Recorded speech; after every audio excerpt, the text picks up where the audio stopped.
Hello, Brian. Hello, Forsaken. I see Hearts has been in. So many people here. Lovely to see you all. Who else have we got?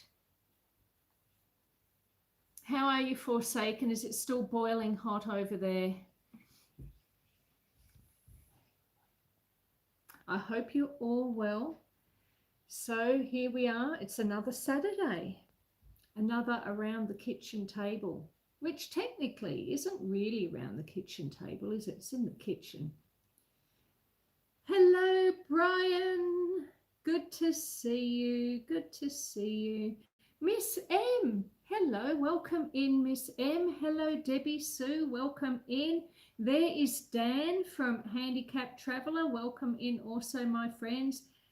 TD Knives and Adventures. You're here also. Welcome in. It's good to see you all. Welcome to another Saturday morning here in the Alpine region of Victoria, Australia. Hello, Deborah. Welcome in, my love. It's good to see you. So yes, another Saturday morning here. Happy Friday to all of you, though, because I think everyone who's in the chat in the moment, you're all in the Northern Hemisphere. So happy Friday to all of you. How wonderful. Nicholas, good morning, my friend. I am well, thank you. How are you? I must say outside, Nicholas, it's incredibly misty, and like even half an hour ago, I couldn't see the paddocks. The view out the window is just all white. Ellie Gregory is here. Lovely to see you also, my friend. Yeah, so the view was, yes, very white, and the fog is sort of lifting a little bit. Later in the live, we'll probably pop out and have a very quick look from the veranda and take in the view. Hey, Captain Cornish. Hello, my love. Good to see you. And did I see Killer Zombie there as well? I thought I did. Maybe I didn't. I'm not wearing my glasses, so it is quite possible that I just imagined that. But if you are here, Killer Zombie, and I missed you, hi. Lovely to see you. Lovely to see you. So today, well, no, let's start that differently. Tomorrow in Australia, it will be my mother's, or would have been my mother's birthday. Hello, Joy. Welcome in, my love. Lovely to see you here. Ahoy, mate, says Captain Cornish.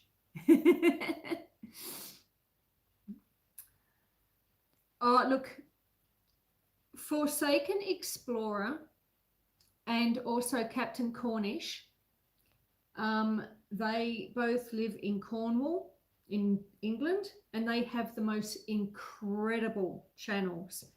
They are urban explorers, and they go exploring Cornwall.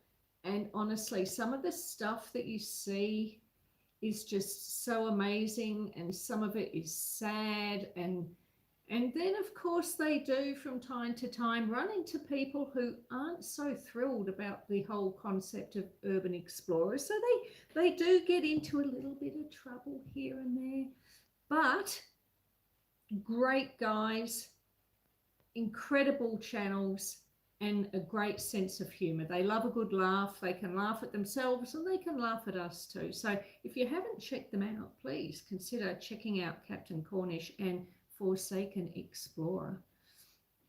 But yeah, so tomorrow will be, if my mother had lived, it would have been her birthday tomorrow. And so today I was going to bake these cupcakes that my mum used to make quite regularly. They weren't necessarily a special occasion cake. It was just a, it's Saturday, I've got nothing to do, how about I make a batch of cakes? But they're a very important part of my memories of my mum. And so I thought what I would do today is bake the cupcakes, and then tomorrow when it's actually her birthday and the cupcakes have had a chance to cool, I'm actually going to do an extra live. I'm doing an extra live tomorrow.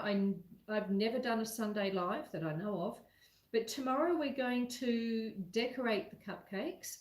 And also, once that's done, I've pulled out my mother's old photo albums out of the bookshelf. So we're going to sit down and we're going to look at some of the photos and share some of the stories. And of course, we're going to eat cupcakes. So this birthday celebration is going to take place over 2 days, which I think, any decent birthday should do, really, shouldn't it? At least 2 days.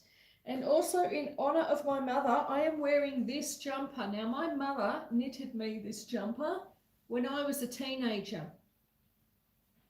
Okay, now I'm getting close to 60, folks, so it's doing well. I think it's doing very well. Admittedly, I don't wear it all the time. This is like a special occasion jumper now, but yeah. Oh, you love it? Yeah, that's it. I can remember my mother knitting it. In fact, I can remember, talking about memories, I can remember going to the wool shop and she and I picked out this pattern together. And I know it came down to this pattern or another one, and I couldn't make up my mind. And in the end, this was the one that won out. And then I got to pick all the colours. So I picked the pattern, I picked the colours, and my mum knitted it up. And yeah, look, I think it's doing well for what, how old would I have been when she knitted this? Probably about 14 or 15.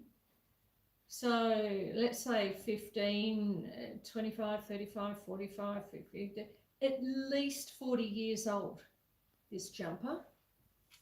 So yes, anyway, I'm sort of getting distracted. We're staying on the topic of my mother, but slightly distracted.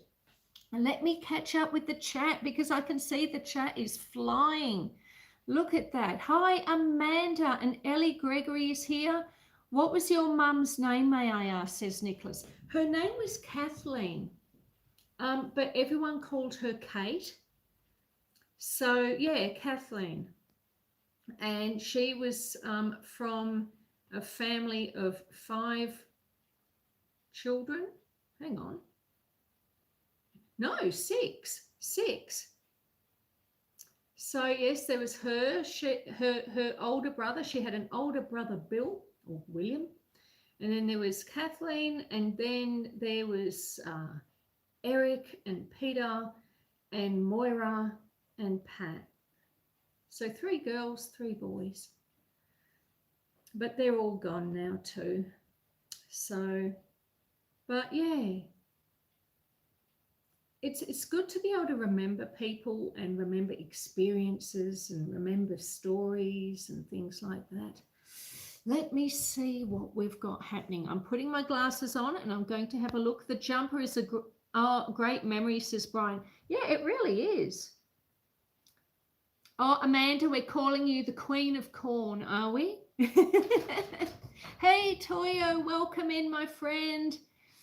Everyone is saying hello to everyone else. Have I said hello to Ellie? I'm sure I've actually even said that very line like 3 times already. Have I said hello to Ellie? This time I know for sure I've said hello to Ellie. Hello, Ellie. Happy birthday to Kathleen for tomorrow. Yes, indeed.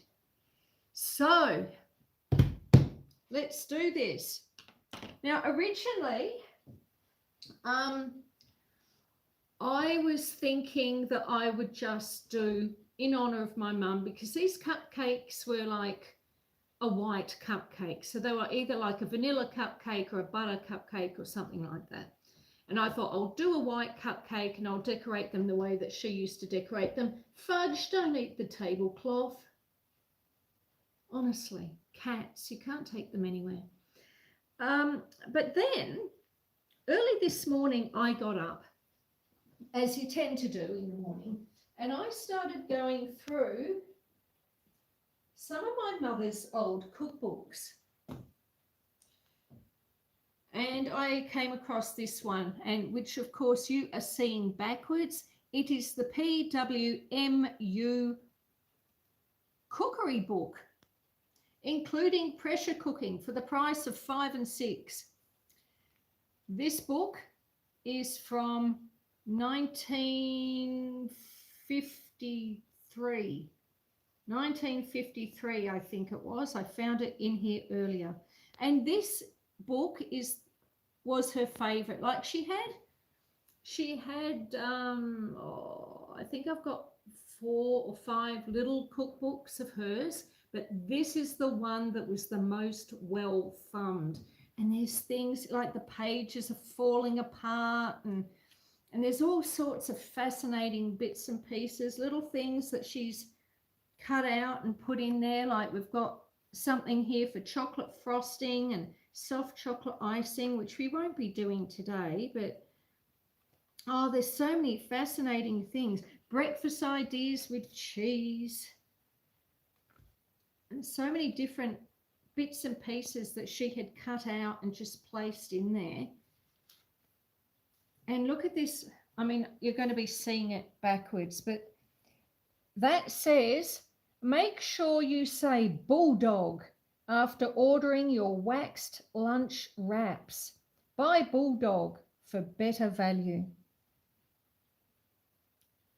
So isn't that fascinating? I do find old recipe books so fascinating, because not only are there recipes that you don't see anymore, but there's ingredients you don't see anymore, and ads that are just so incredible.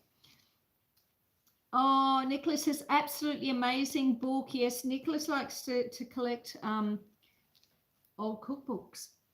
Oh, cute hat, says Miss M. Thank you. I do love my hats, as you know. I'd love that cookbook. It's an awesome one. And I managed to find, while I was in here, I found a recipe, and I reckon, see, originally I was going to do vanilla cupcakes this morning. So, but after going through this, I think I have found the actual recipe she used to use. Let me make sure I have got the right one here. Yes, yes, yes, yes, yes. All right, so it's under biscuits and small cakes, and it's called a plain cake or sandwich. Now, the recipe reads thusly: 12 ounces of flour, 6 ounces of sugar, 6 ounces of butter, 3 eggs. Oh gosh, I haven't got the eggs out of the laundry yet. Okay, something to do. 1 teaspoon of cream of tartar, half a teaspoon of bicarbonate of soda, 1 gill of milk. And then we have to cream the butter and the sugar, beat the eggs well, and add sifted in flour, soda, and cream of tartar. Then we add the milk, and we bake in containers for 15 minutes or until ready. Now, there's no temperature, because of course back in the day people were using their trusty old wood stove that you can't really see all that well because I've got a big bubbled cordial there. But wood stove. I was considering using the wood stove, but you know, I reckon doing this recipe, I've got enough on my plate already this morning, because this isn't quite the recipe I thought I was going to be making when I got up first thing this morning, but I am so certain that that is the one. And so that is the one that we are going to make. So let's have a look at the chat. Now, I must add also, I have worked out all the ingredients in grams so I can understand it better. So it ends up being 340 grams of plain flour, 170 grams of caster sugar, 170 grams of butter softened, 3 eggs, teaspoon of cream of tartar, half a teaspoon of bicarb, and 140 of milk. Now, what I am going to do when the live finishes, I will put the recipe in the description. Now, I probably won't do the ounces version and the gill of milk and all that sort of thing. It'll be the more updated version with the grams and all that sort of thing. And there's no temperature in the original book because people would have been using a wood stove. And of course, wood stoves, you know, they didn't necessarily wait for it to get to a specific temperature. They just throw their food in and it would take as long as it took. So if it was a super hot oven, it wouldn't take long to cook. If it was a really cool oven, well, you know, like today, the damn things could sit in there for hours before they got ready, before they were, you know, sufficiently cooked. So that's why with the older books, there tends not to be a temperature or necessarily even a time involved, because it was, you know, it depended on the day, really.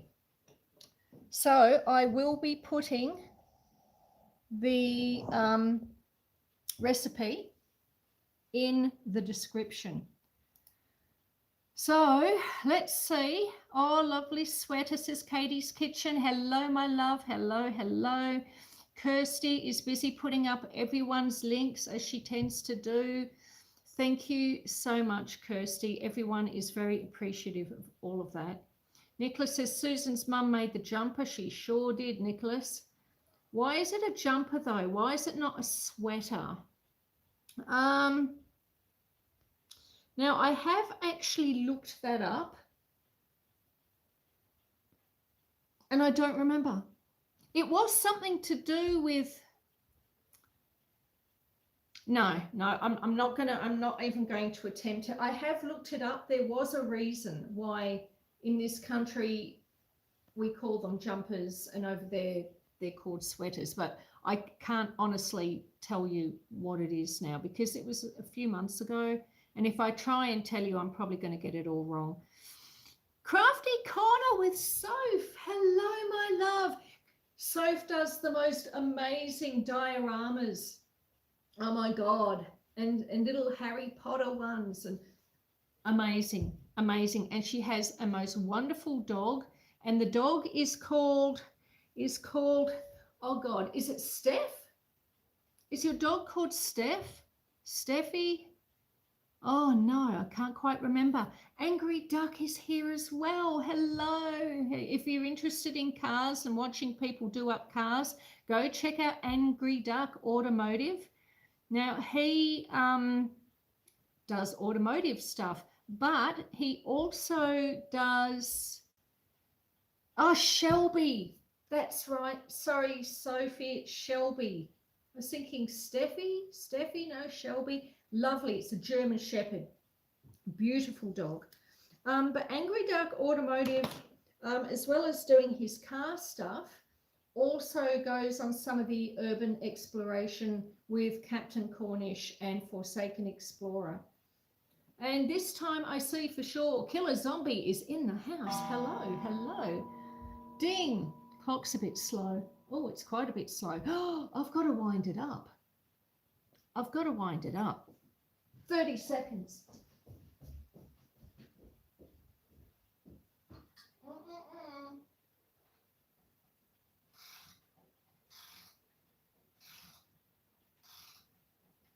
I'm almost there. Just give me a moment. All right, and then the correct time is, all right, okay, coming back. I tell you, it barely managed to strike 9 o'clock because it was wound down so much. And I thought, oh my God, I've got to remember to wind that up before 10. All right, so we're back. Toyo, Susan has amazing clocks. I really do. I love clocks, but I love all old things. I think old things are interesting. So, we've had a bit of a talk about my mum. We've talked about the recipe we're going to use. And I suppose the only thing we have left to do now is to actually make it. So let me just get a cloth. Give this a wipe down.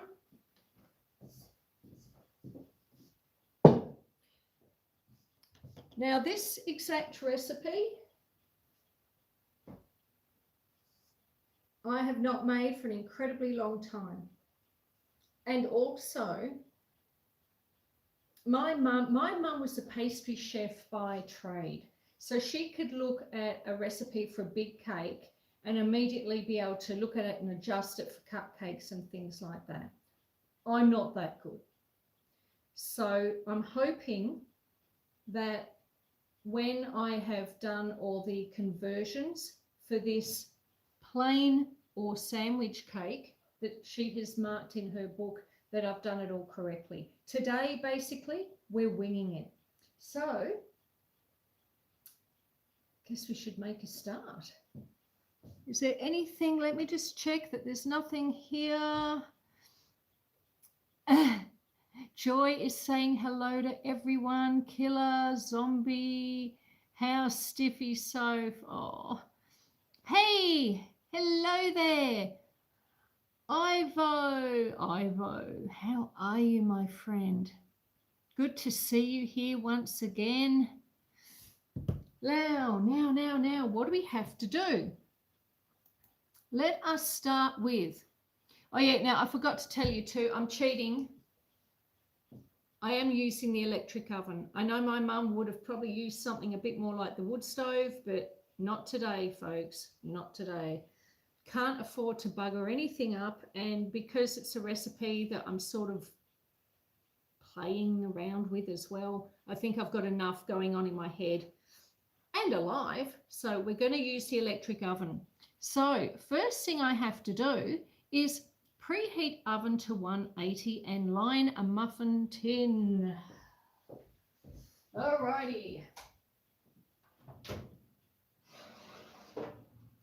Let's get these out. Nothing underneath. I won't turn it on quite yet.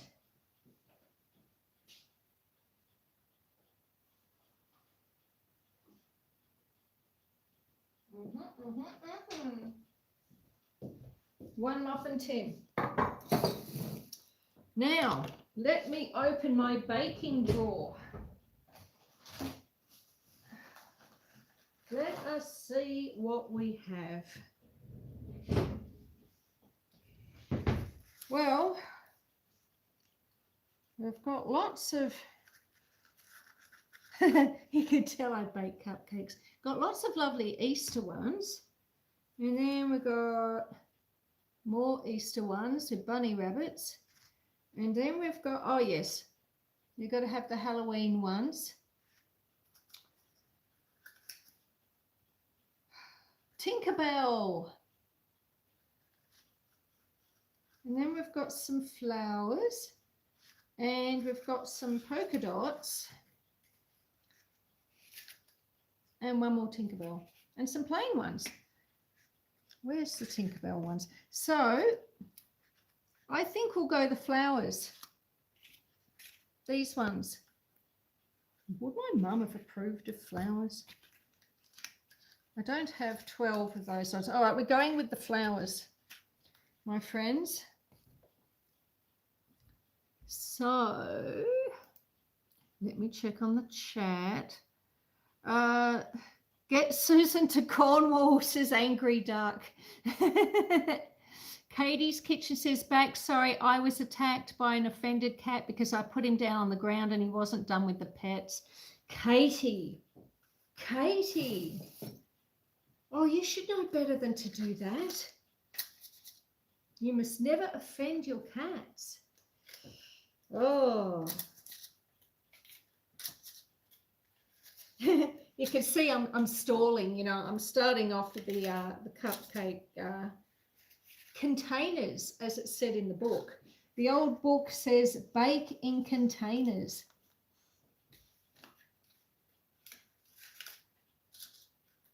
So let's get these in here and then we'll get on to the real work.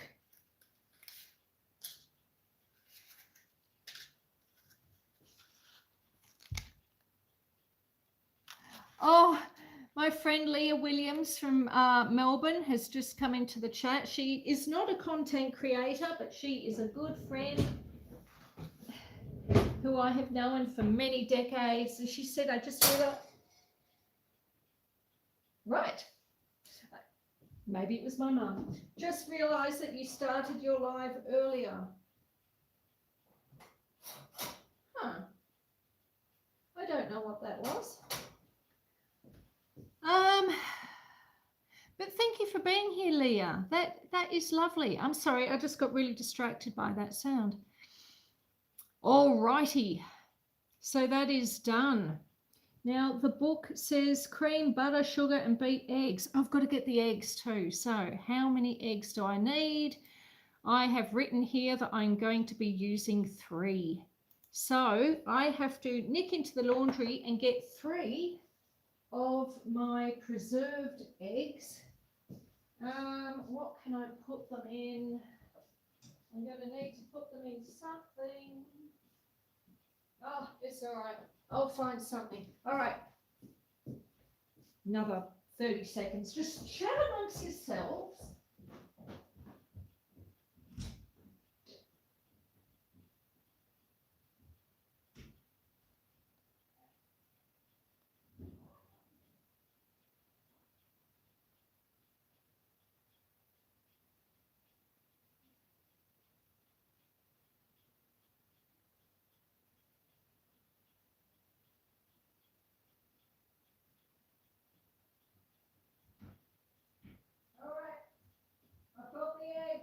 I'm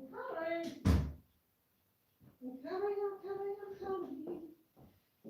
Now, some of you may know that when it's spring, I preserve my eggs using a method called water glassing, where you make a mixture with lime and water, and you put your eggs in that mixture. And then as you need them, you just pull them out. You've got to give them a wash because, of course, they will have lime on them. You see a little bit of the lime, I think, on the bottom of that one. Maybe you can't. But anyway, so these are the eggs we're going to be using. They will quite easily last a year and a half. I have been known to use them at the 2-year mark. To be honest, I wouldn't recommend using 2-year-old eggs. They were completely okay. Like, they worked, they did the job that I wanted them to do. But when I did try the 2-year-old eggs, it was basically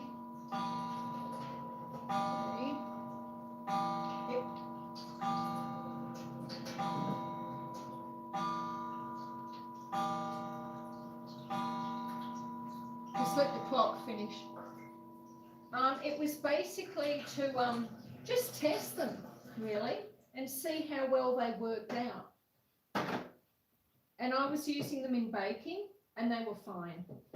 As the eggs get older, they do lose a little bit of their structure, so they can end up being a little bit more runny, I suppose, for want of a better word. Alrighty, you got to handle them eggs well. I certainly do, Killer Zombie. Oh, thank you. Kirsty's put up the water glassing eggs video. Thank you, my love. Captain Cornish says, good sounding clock. It certainly is. I usually stop some of them when I do my indoor live because there's just too much noise, but that one, I don't dare stop, because when you do stop it, it can take hours and hours and hours to get it to restart again. It doesn't like being stopped. So all the other clocks in the house, I can stop them just fine, but that one, Vanessa, is it Vanessa? Vasantha. What are those cookies? I'm sorry if I've butchered your name, my dear. What are the cookies? No, we're not doing cookies today. We're going to be making some cupcakes because it would have been my mother's birthday tomorrow. Captain loves a good clock. Thank you, Forsaken. I'm sure he does. Hi, Plains. Steve. Is Steve here as well? Hello, you are too. Hello, my dear. Welcome in. All right, so let me go. I've got another screen here on the computer where I typed out the recipe. So preheat oven to 180, line a muffin tin with cupcake papers. I've got to cream the butter and the sugar together until light and fluffy. So here's some I prepared earlier. This is the flour that we need. This is the caster sugar that we need. I almost said coconut then. So got that happening. Get that out of the way. You don't need to be looking at those. And then, of course, we need butter. So, over on the top of the wood stove, I have had the butter softening for the past hour. This is 170 grams of butter. So,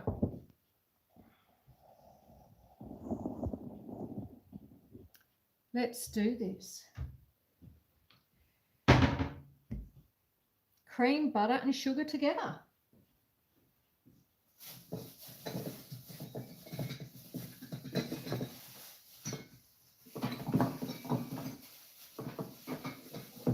You know, my mum's going to be watching me do this and she's going to go, oh, no, you're doing it all wrong.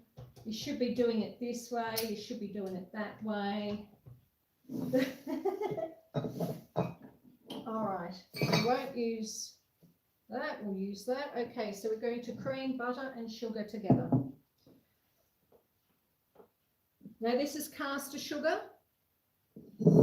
I made the caster sugar on a live a few weeks ago, so this is like homemade caster sugar, and we are using 170 grams of caster sugar. So, woo, in it goes, 170 grams. And then, because we are creaming it together, we need to put in 170 grams of butter. So let's plop that in, and it's nice and soft now too. Kettle's boiling. Nice and squishy, you see, so yeah, nice and soft. So softened butter, in it goes.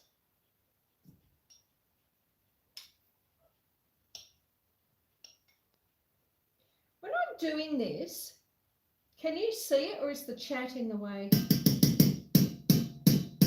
All right. There we go, 170 grams of butter. We'll just shove that there for the moment because I don't want to look at it. And then we've got to cream it together. And then we have to beat the eggs well. All right.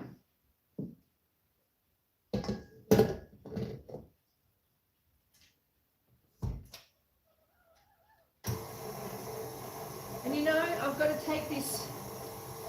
to take the kettle off because the kettle is starting to make a bit of noise. Although you probably can't hear it over the mixer, so. Yes, I know.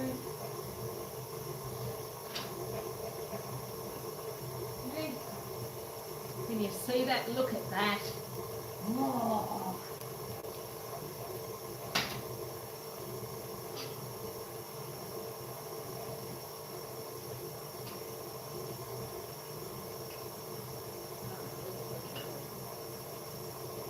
All right. So let me have a look at the chat. Might need my glasses. And clock connoisseur is Captain. Foraging says, oh, he's adorable, and pooping and drinking water as well as the milk. Oh, the little goat. Was it a boy or a girl, Amanda? So little. Oh, look, they are. Yes, little Bill. Oh, little Billy goat. Okay, little boy. Oh, how cute. Hello, Ace. Hello, love. Welcome in.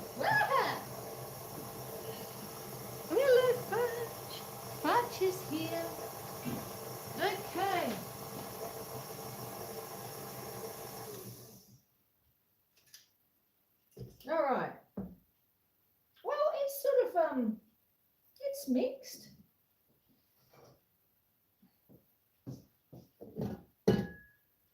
I'll scrape down the sides.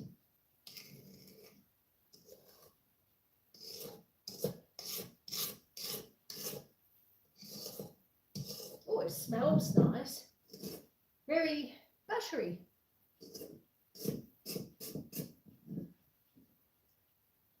Put that back under there for a moment. Scrape that off on there. Now, back to the recipe. Where is Ace Howdy? Ace Howdy is there, Amanda. She's up there more, just overseeing everything, you know. So she's up there, like Kirsty. Kirsty and Ace are both up there overseeing everything. Our Heart's Humble Homestead, who is Kirsty, has put up the baby goat short for Amanda.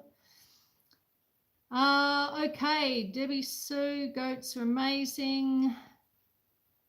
Right, let's keep cooking. Cream, butter and sugar together until light and fluffy. Then beat the eggs well and gradually add them to the butter mixture. Now,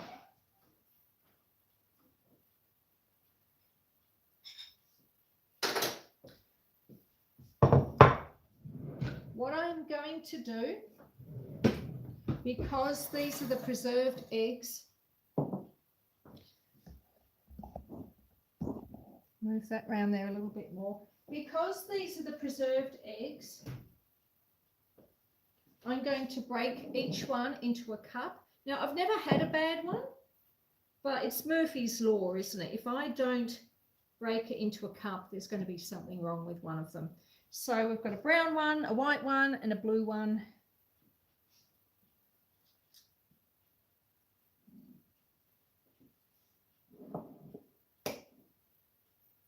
So break each one, plop, that's okay. So then I will put it into the bowl.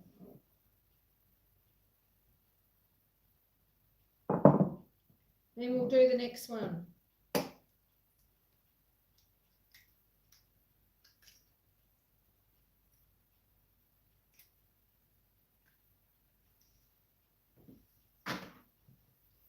And that is okay as well. So in it goes. And then the last one. So 3 eggs. Hello, Pepper. It's not time for me to feed you yet, so you can just stop. Yes, you can. Alrighty, 3 eggs. I know.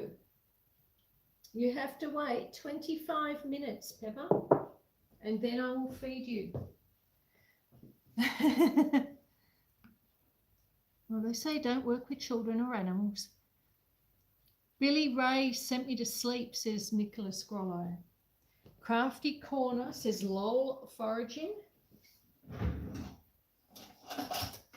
Right. We got to mix the eggs. This was my mum's too, actually. And I think it was probably my grandmother's before that. But I mean, if I'm only beating, well, sometimes I'll just use a fork. But, you know,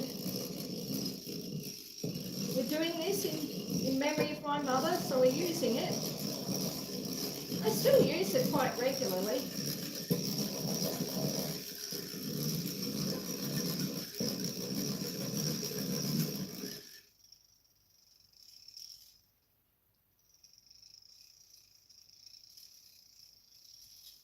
Very handy little things, really. The original portable mixer, I suppose. Right, we'll put that there.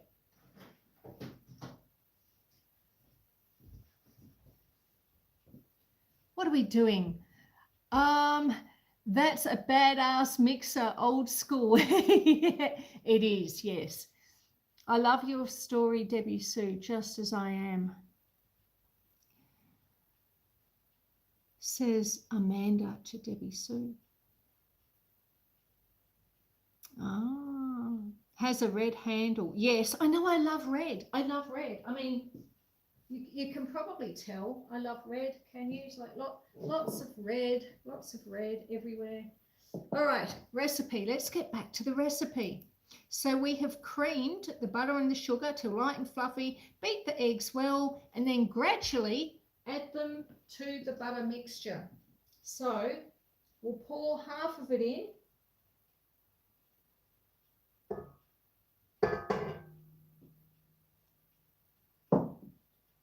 Plonk this down and start her up again.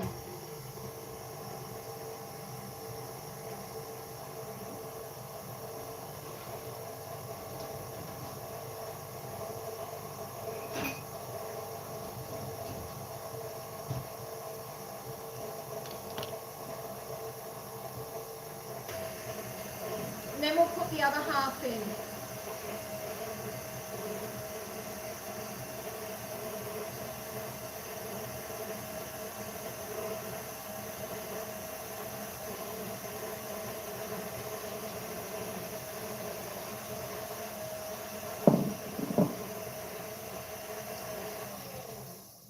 Alrighty. So, back to the chat, because I've got to talk to you all. Mine's black, says Nicholas. Oh, your KitchenAid. Yes.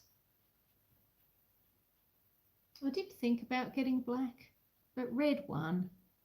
I want red, says Ace. Quite right. Hey, Louie. Welcome in, Louie. Lovely to see you. I just became your YouTube family member, says Louie to Amanda. Thank you for doing that, Louie. Amanda has a wonderful channel. You are going to absolutely love it. Now, because we're cheating today and we are cooking them in the electric stove, I suppose at this point I better turn it on. So I'm going to put it on. Oh, gee. It's hard when you're using an old recipe that doesn't give you a temperature or a time, really. I reckon I'll go with 175 Celsius, which is probably about there, I reckon.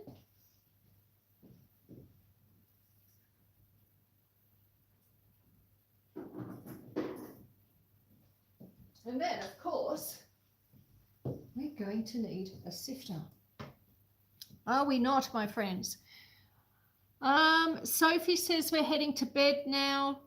Good night, everyone. Much love. Sophie, thank you so much for coming in. I do appreciate it very much. If you haven't given it a thumbs up yet, please do. Although I'm sure you have. Forsaken says, see you later today. Yes. Yes, you probably will. You sleep well as well, Forsaken. I hope you all have a good night's sleep, those of you in the UK, so probably Angry Duck and Captain Cornish and Sophie and Forsaken and Killer Zombie, of course, in Ireland. We're all going to bed. No, says Sophie. Debbie, oh, layers, guys. Take it easy. Later, guys. Take it easy, says Captain Cornish. Yes. You also, my friend. Look after yourself. And I'll see you all again soon. Rightio. Who else have we got? I see we've got a few more people have come in as well. Katie's Kitchen. I've said hello to Katie. Oh, maybe I'm wrong. Oh, Sailing Cook George. Hello, love. We love Susan, says Forsaken. Thank you.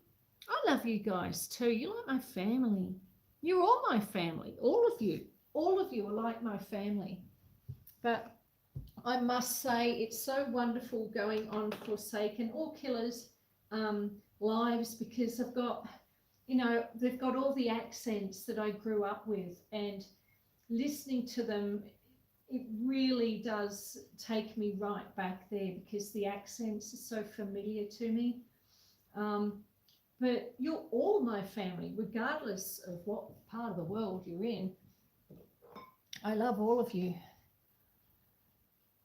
And we're cooking cupcakes. See, I keep getting distracted today. 28 likes. 28 likes. Oh, lovely. Thank you. Thank you for drawing that to my attention. That is good. Thank you.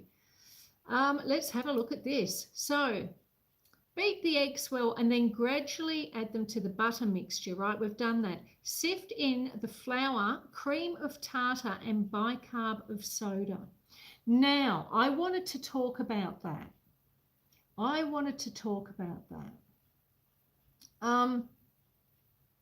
So in modern cake recipes, a lot of recipes call for self-raising flour. Now, many of you who watch my channel, and Kirsty and some of the other channels that are here, who are people that do a lot of baking, will know that you can, of course, use plain flour, but then you have to use like baking powder to help make your cakes rise, because baking powder puffs and baking soda spreads. So see, soda spreads, powder puffs. That's how I was taught to remember. But in this instance, we are using flour with bicarb of soda and cream of tartar. Because back in the day, you know, going back to the 40s and so forth, even baking powder could be a little bit hard to get. And also housewives and cooks of the day liked to have the individual ingredients for everything. So basically, baking powder is essentially a mix of bicarb and cream of tartar. Now, I'm not sure if you knew that, so Kirsty. You probably do, I'm sure. But yeah, so if you don't have baking powder, you just mix bicarb and cream of tartar. I'll do a video on it. So that's how we're going to do it. Now, bicarb of soda, I mean, it creates baking powder because your bicarb of soda is alkaline, whereas your cream of tartar is acidic. So the two together make your baking powder. So let's get on with that, shall we? We need to sift the flour. Sift to flour. Okay. Now, according to the recipe in my mum's book there, I think it wanted me to sift it all together separately. Should I do that? Sift it separately? Oh, look, I better.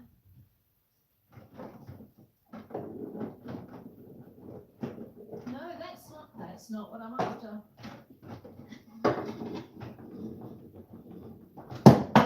Whoops.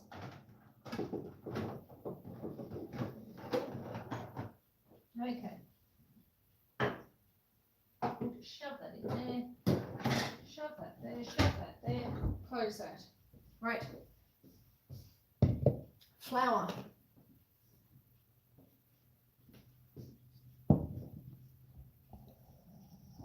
Back over here with the flour. So when I was reading my mum's book, which is the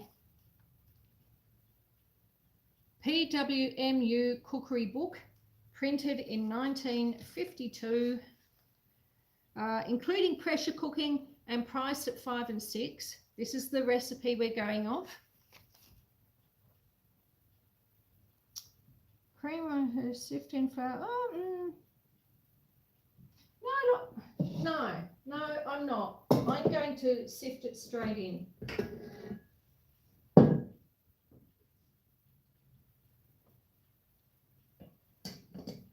So we are going to sift in 340 grams of plain flour.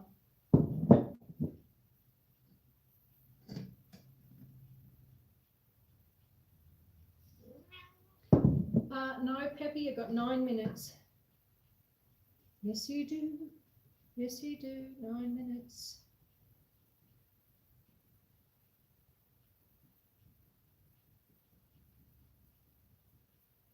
Probably can't see anything for the jugs, hey? Meow. Meow. Meow. Meow. Meow. Meow. Meow. Meow. Right.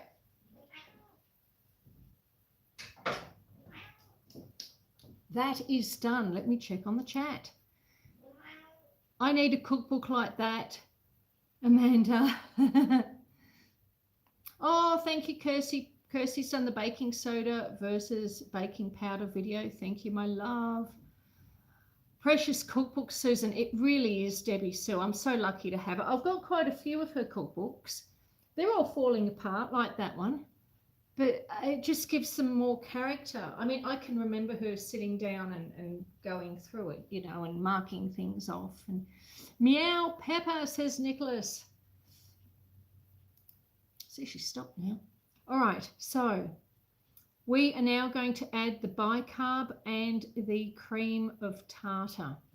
So 1 teaspoon of cream of tartar.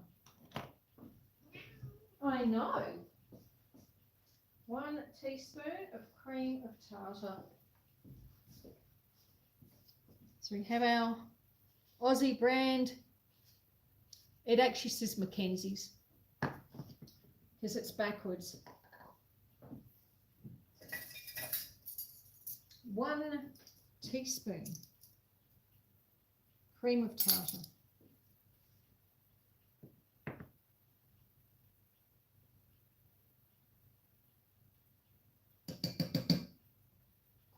So Kirsty, I know you probably answered the question, but did you know that cream of tartar and bicarb made baking powder?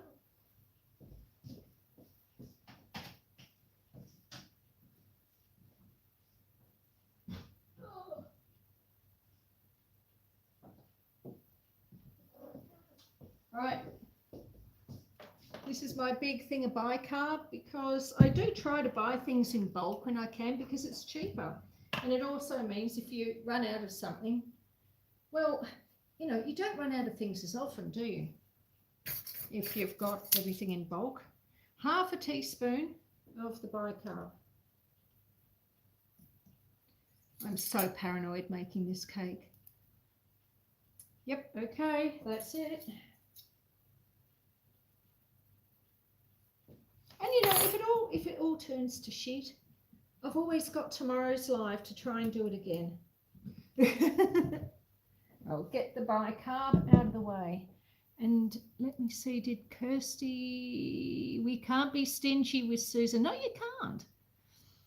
Louis Fuller says, I just shared you out on my community tab. Thank you, Louis. The cake will come out great. Thank you, Katie. I'm sure Katie knew that cream of tartar and bicarb made baking powder.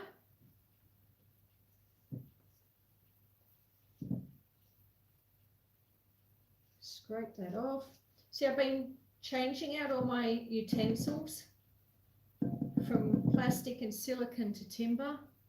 I'm trying to get rid of plastics and silicons in the kitchen, in the whole house ultimately, but I've still got a few things. It's an expensive process trying to replace everything. You did, yeah, I thought you would do, Katie.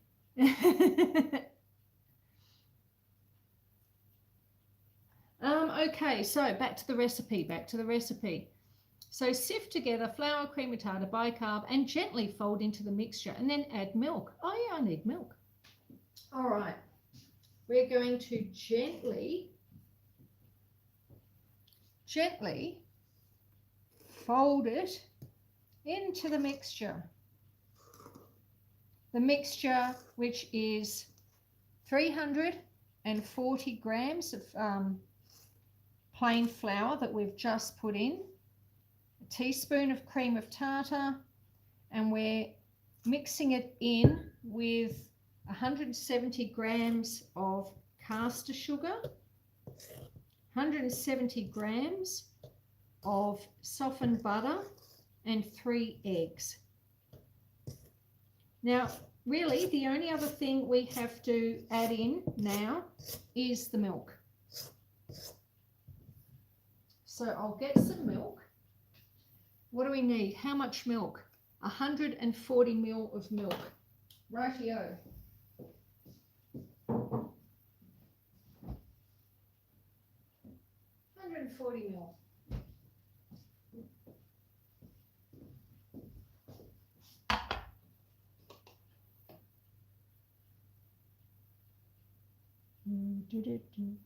Come on.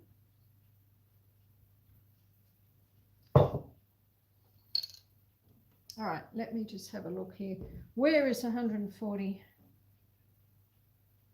Okay, it's about there. It's about there. Let me just do that.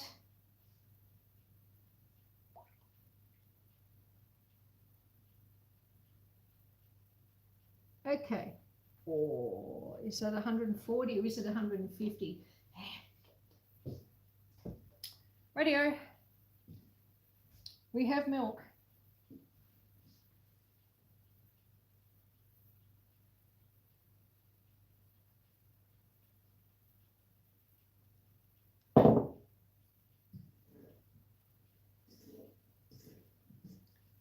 Let me chat with you all while I'm doing this. Oh, they are, Nicholas. Glass jars are the best. I've been slowly buying, Nicholas, Kilner jars. And even in my fridge, like if I have like half a tomato or half an onion or half a lemon or something, I don't wrap it in cling film. I put them in glass jars, and it lasts so much better. And it also helps, like if you've got glass jars with a nice tight fitting lid, you don't end up with the odors in the fridge that you would tend to get otherwise, you know. So whenever I have a nice big glass jar that becomes available, I'll wash it out and put it aside, and then I can use it for different things like that. All right, this is a very heavy mix, but then I haven't got all the milk in yet either, so let's put the rest of the milk in.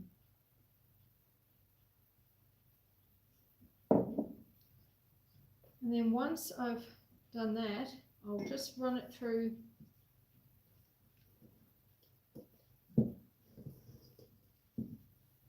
the KitchenAid briefly, and then I think we'll be right to put them in the oven. We'll be right to put them in the oven. Wow. Heavy going. It's heavy going. It's almost like, it reminds me of making a pound cake. Trying to stir a pound cake. That's heavy going.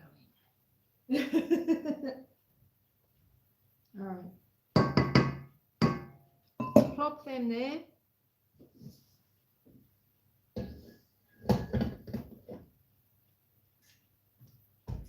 Let's do this.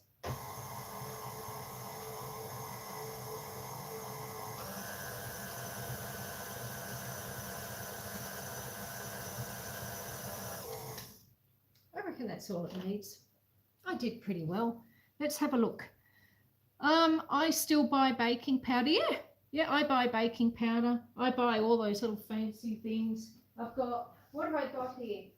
gelatin powder, cream of tartar, baking powder, baking soda, citric acid. All those little things, because they're just so useful, so useful.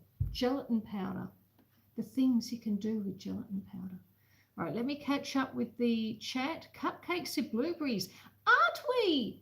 Hello, aren't we, my dear? How are you? We're making my mother's recipe from her 1952 PWMU cookbook. And I think I've just finished doing them. I have Susan's hand mixer. It's funny. Oh, this one. Yes. Because you never know, folks, when the power's going to go off. Just saying. Every good prepper should have a few of those on hand. Not just one, but a few. All right. How are you, aren't we? Are you well, my love? Have I missed anyone? Katie's Kitchen? No, I think I'm up to date with who's here. All right. Hearts Humble says, we thank you, aren't we? Are you having a good day at Aren't We and Susan? Oh. 2 is 1, 1 is none. Yeah, exactly, yes. Took me a moment, but I got there. I like Granny's Bakelite green handle mixer. Oh, yeah. Hey, Chris, welcome in. Actually, it's funny, you just reminded me, Nicholas, in the pantry, I actually have my grandmother's original stand mixer, I think, and it works. Well, no, I can't say it's, I haven't actually used it at all since I bought this, and I bought that about 14, 15 years ago, and I haven't used my grandmother's one since then, but it did work, and it worked really well. And it's got like milk glass mixing bowls. I should get it out actually. I'm not doing it today, another live, but we should get it out and actually use my grandmother's mixer. Goodness only knows how old it is. All right.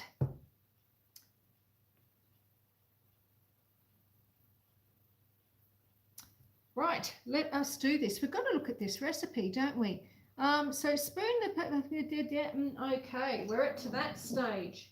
See, we're chatting away, and actually I should be spooning the mixture into cupcake trays.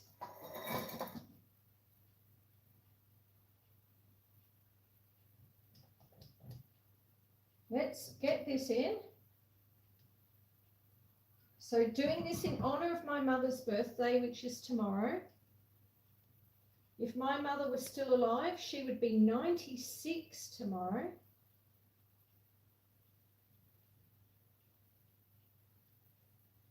Of course, if you're in the Northern Hemisphere, well, it's the 31st of May, my mother's birthday. And today is the 30th in Australia, but for the rest of you, it's another day, which is why tomorrow we're going to come back and continue with the Great Cupcake Saga.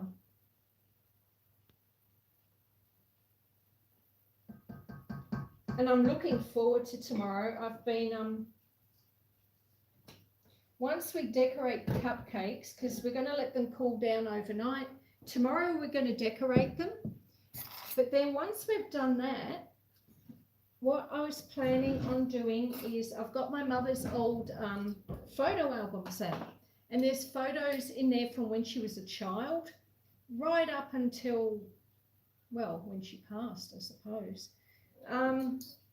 Wow. Yes, that's right. You are a cat. So can you see what I'm doing? Do I need to move back a bit more? So yeah, we're going to be going through the photo albums, and she also, before she died, I got my mum to write down some of her stories. Now, you know what it's like. For those of you who have kids or nephews or nieces or even neighbours' kids, you know, like you tell them stories. Sometimes stories will just come up, you know, like, oh, I remember when I did this, or I remember when I did that, or I remember when my brother did such and such. And my mum had so many, incredible stories about her life growing up in England and being evacuated during the war and things like that. And so my mum, she had cancer. And when we sort of knew that it probably wasn't going to be too much longer, my mum started writing the stories down, because I was worried, because I was young. I was still a teenager when my mum passed, and I was really worried that I would forget the stories that she used to share with me.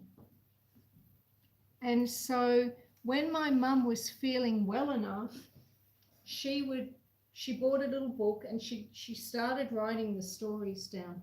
And like they're not like huge stories. They're like, it's a little A4 size. No, it's not even A4, A2.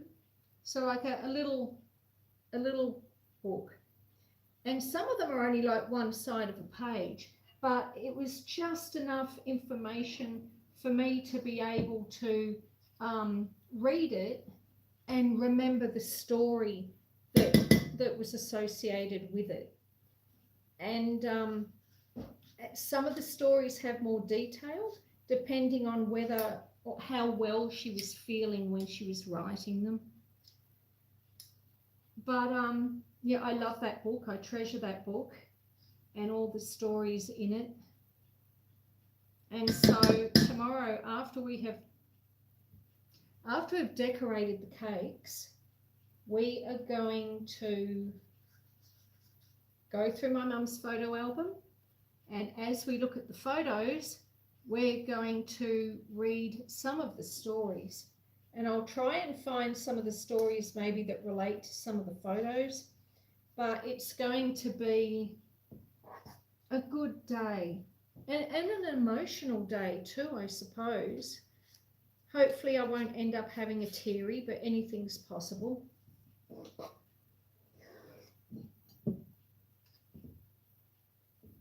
Wow.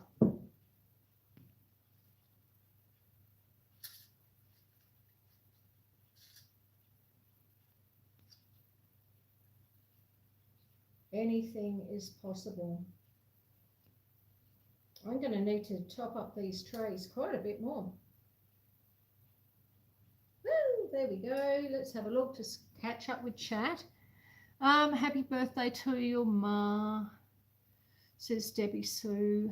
Mike's Adventure Sparks, are you here as well, my love? Welcome in. Ginger Nuts, hello Ginger Nuts, welcome in, my friend. That is Neil. Happy birthday to Kathleen for tomorrow. Yes, Kathleen was my mother's name. Thank you, Nicholas. Simply Debbie Sue says, Amanda, my computer lags and I'm usually replying 5 minutes. Help Susan and read her post. Oh, thank you, Ace. Thank you, thank you. Happy birthday, Rumpole. Oh, is it Rumpole's birthday as well? Oh, wow. Leah. Gosh, he's doing well. You know, I'm starting to worry about that. I've almost filled the cupcake trays and there's like so much mixture left over.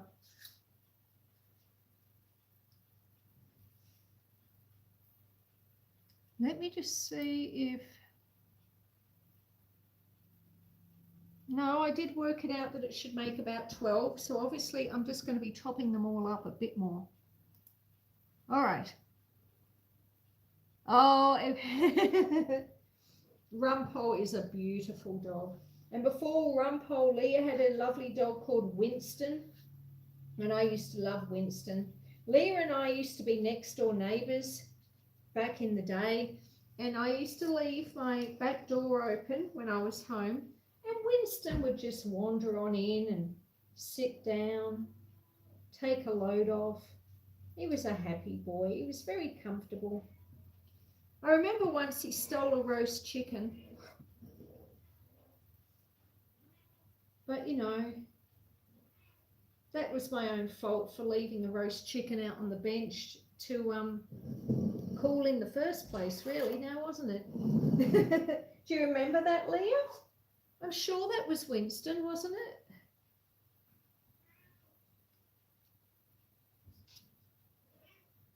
Alrighty. I'm really worried that these cupcakes, maybe I should have made extra, because this looks like too much cupcake mix. And I've still got, well, you can see I've still got quite a bit to go.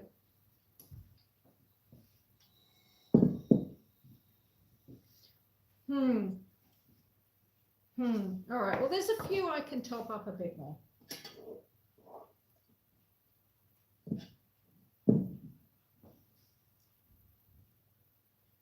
Hey, Emily, welcome in, M-Bug. Good to see you, my friend. I hope you're well. How was work, Emily? Or M? I hope you had a good day at work. You know, I think this is going to need more than 12 cupcakes. I've probably overfilled them all in a desperate attempt to try and do 12 cupcakes. So they're probably going to be absolutely massive. But I think I've probably got enough mixture to make another 6. I mean, look at that, Katie. If Katie's still here, they're quite full. They are quite full. They sort of look a bit like rock cakes at the moment. What do you reckon? Do I just keep filling them? I'll let you guys decide. Do I just keep filling them?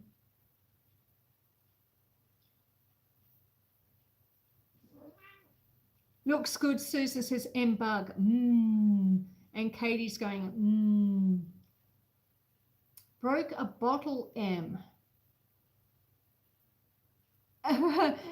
Amanda says, M, your conscience is clean. All right, well, look, I think,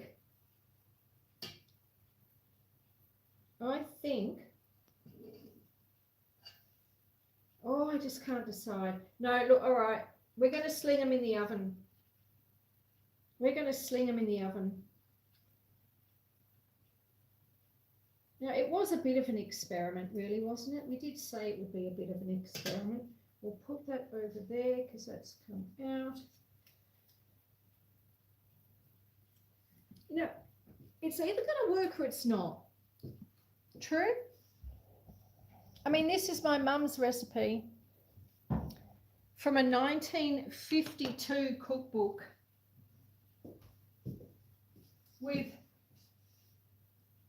less than good instructions. So, put them there.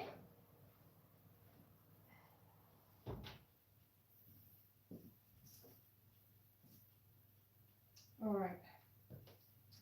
And in the original cookbook, of course, there wouldn't, or there isn't, a cooking time because it's an old cookbook and they would have been using a wood stove like this one. I think what we'll do, yes, that is quite right, Pepper. We're going to go for 13 minutes. And then at the 13-minute mark, I'm going to check them. And we'll go from there. But yes, the original book of my mother's, the PWMU cookbook from 1952 says bake them in containers. So that is why we are baking them in little cupcake thingies, paper cupcake thingies. But we do have quite a bit left over.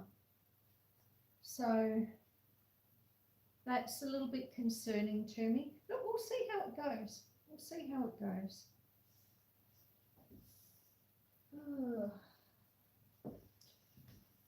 Let me catch up with the chat. Oh, yes, Leah can remember when Winston stole the chicken, but I left it on the... Did I leave it on the floor? I don't think I left it on the floor. I think I left it on the bench and he dragged it onto the floor. But look, you could be right, Leah. Either way, it got eaten. And it happens, you know. Looks so good, Susan, says M-Bug. Oh, thank you, Em. And see, I'm wearing this jumper. I don't know, did you see it earlier, Leah, when I was telling the story about the jumper? Leah is also a mad knitter of things. Not mad as in, you know, but mad as in, you know, so keen, loves her knitting. So, Leah, my mum knitted me this when I was about 14 or 15 years old. Probably even younger. But at least that. And I can remember going to the shop with her. We had to get a tram. And we went on the tram to the shops. And we went to the store where she used to buy the wool and the knitting patterns. And there were buttons there as well. Buttons and zippers. And I used to love looking at the buttons. There were so many beautiful buttons. And anyway, I remember picking out the pattern, which I've still got. And then I remember picking out the wool. And then my mum knitted it for me. And I think it was for my 14th birthday that she did it. It was for my birthday, which is May 6th. So this jumper's getting on. Beep, beep, 10 minutes to go. Oh, Em, you had a big clean up in the kitchen. Well, yes, you would.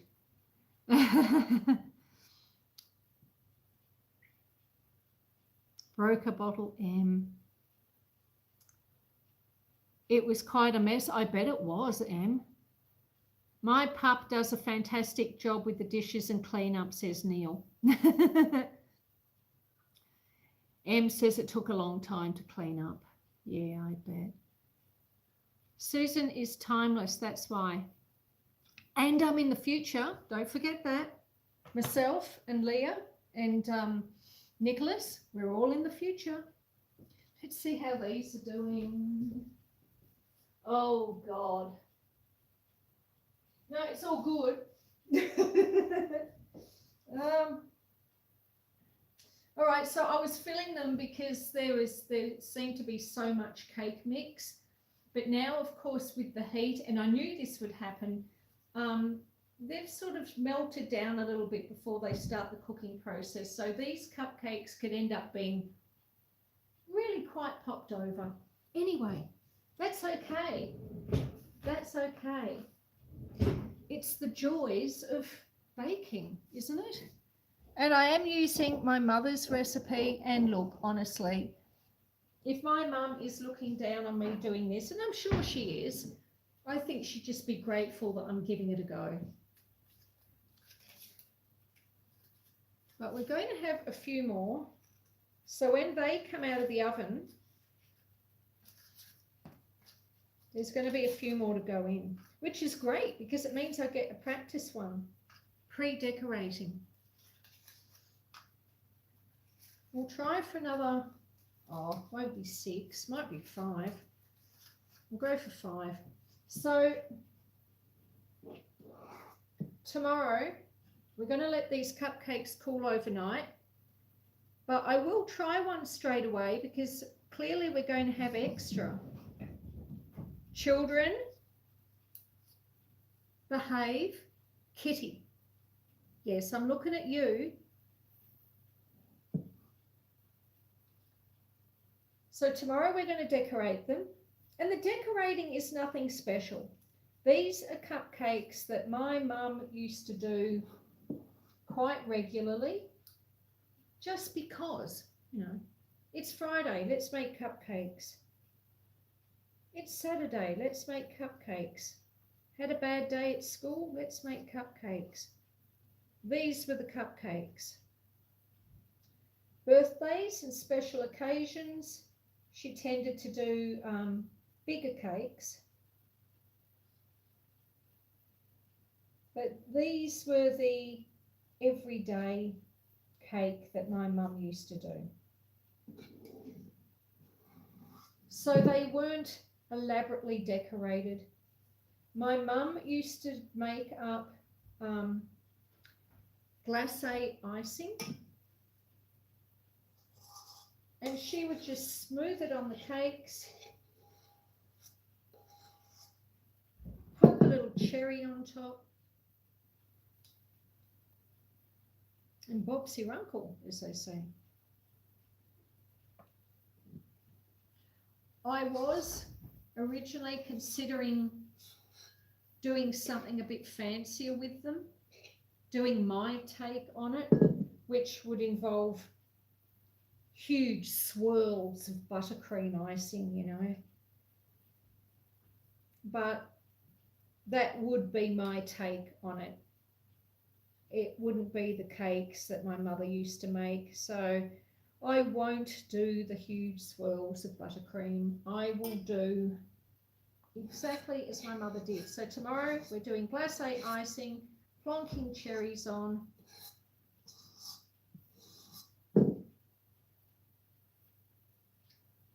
And going through my mother's photo album and listening to all the stories that she wrote down so I wouldn't forget.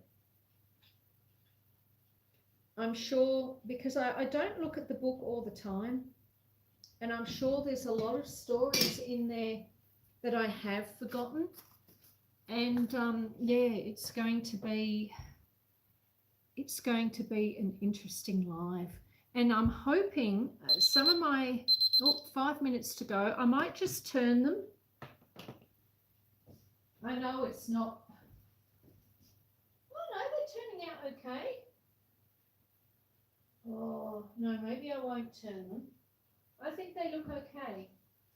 They're looking okay. I'm actually relieved and surprised. All right. 33 likes. Thank you, my friends. If you haven't hit the like button yet, please consider doing so. You don't have to, of course. If you're not enjoying the live, you don't need to hit the like button. But if you could, that would be great, because apparently we've had 90 views on this live so far, which is fantastic. And 90 views and 34 likes. So yes, and I don't know if any of you have actually, hang on, let me just grab my mum's album.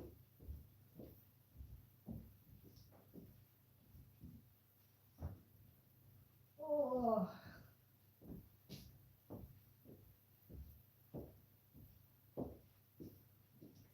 Now this is one of my mother's photo albums.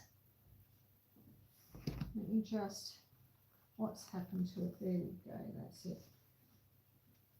I don't know if you can see, there's like palm trees. Oh, it's a bit hard to tell. And again, you know, like my mother's cookbooks, it's falling apart somewhat. But I just wanted to, I'll turn you around this way a bit so I don't accidentally slop the book.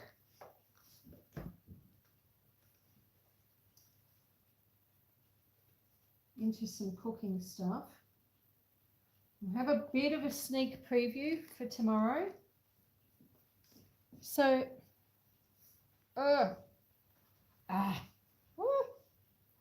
All right. I don't know if you can, how well you can see that. Whoops.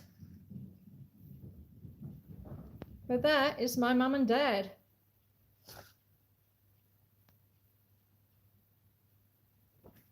And that's my mum, Kathleen. So tomorrow we're going to be going through this album and some of her other albums and go through some of the stories. The thumbnail picture for tomorrow's live is the next page in the album. So it's that there. That's the thumbnail for tomorrow's live. She looks like Dad. Oh, you reckon?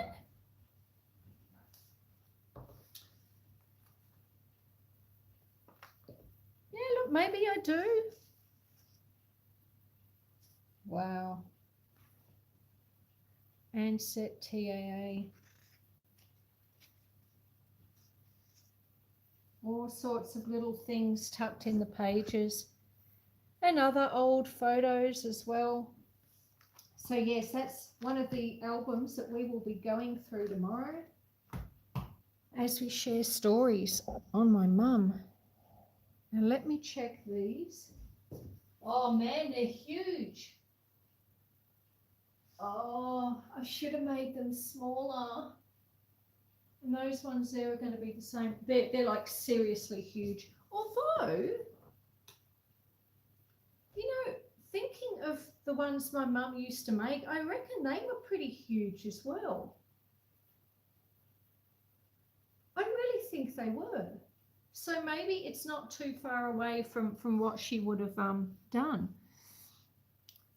All right, so handsome couple, says Amanda. Mike's Adventure Spark says very nice. M says you look like your mum. Ace says beautiful, Susan, and M Bug says you really do for sure. Well, we're all a product of our parents, aren't we? Kitty, please behave. Oh, you want to well, actually, hang on.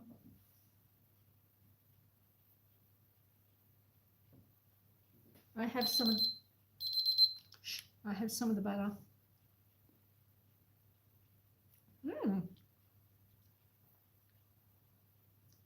It's very nice, Katie. It's very nice. I did that just for you. Oh, we are going to need. Get that out of the way. You've had 13 minutes. Ding. Oh, they're absolutely massive. They're like golf balls. I mean, they will settle a bit. Honestly, I reckon I could have made 24 and we would have been fine. And the ones, the 3 here at the back, the electric oven, this back corner tends to be hotter. They are absolutely humongous. Let's come out clean.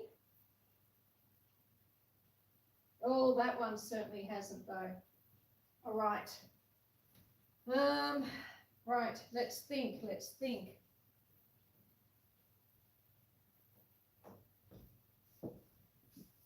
Test a few more.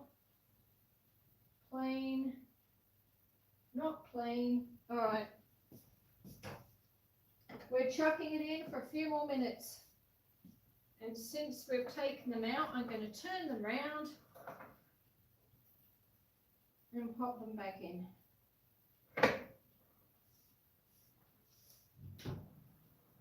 And we might even put them on the, no, I'll put them on the middle shelf. All right. Not quite ready.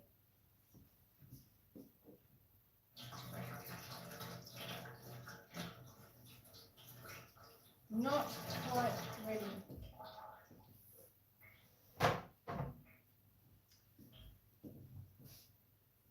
What are we all talking about?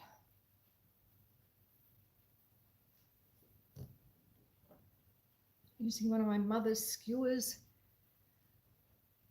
Why are we congratulating me? What's happened? Em, why are you congratulating me? Have I done something to be congratulated about? Oh, okay. Now, Leah says, those are cute. All right, I'm going back into the chat. So we got to there. We had Susan is Timeless by Amanda.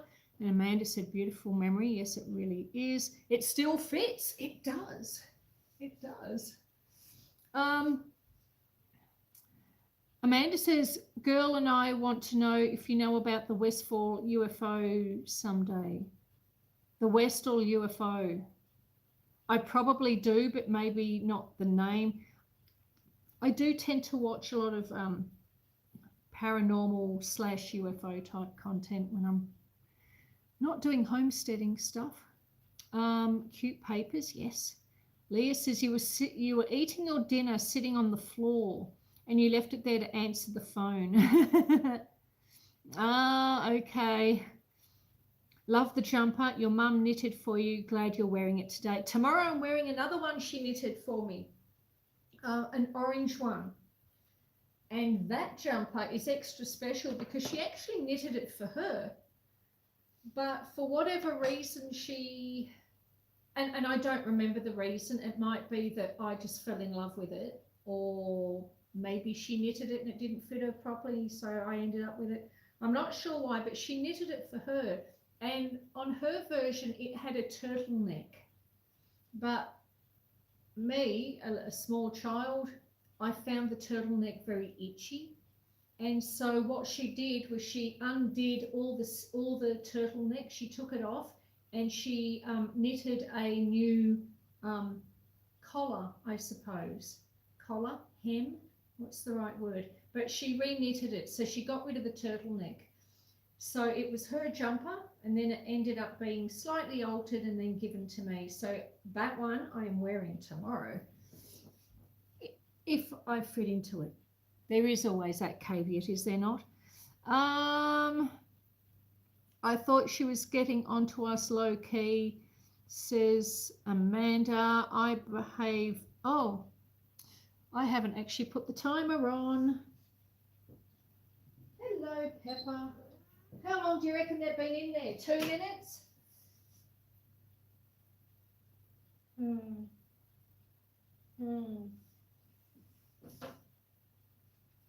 We'll give them 2 minutes from now. What do you reckon? Have they been in for 2 minutes? I behave every third Thursday you behave, says Neil. Well, you've got to schedule these things. It's important. It is important. Gorgeous book. That is a beautiful design. If that stove didn't have a light in it, it wouldn't be as great. Just love the stove area. Oh, yes, yes. With the good old wood stove over there.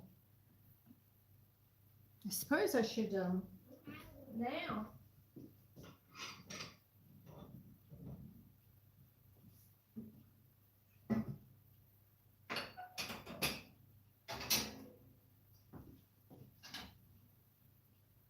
Yeah.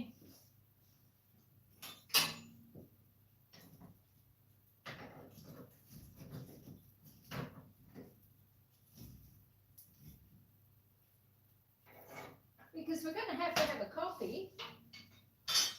We're going to have a coffee.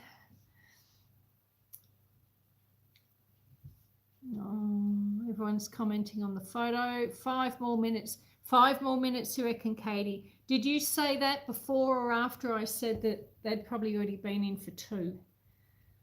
I reckon they were in for 2 before I realised that I hadn't set a timer. And then I set the timer for 2. I guess we'll just keep checking them. That's what people used to do back in the day. That way you don't lose a viewer. Oh, I'm going to leave this live running, says Em. That way you don't lose a viewer. Thank you, Em. And we got 37 thumbs up too, which is lovely. All right, so this is 4 minutes now. Supposedly 4 minutes. Okay.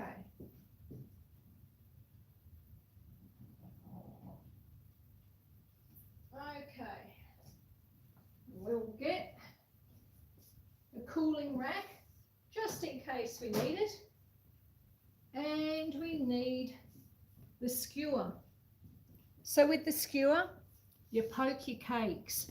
If the skewer comes out clean and dry, it means that your cake is ready. If it comes out with batter on it, then you know that your cake isn't ready. So before it was coming out a little bit on the gooey side,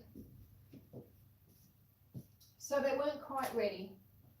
And now we're almost up to another 5 minutes now.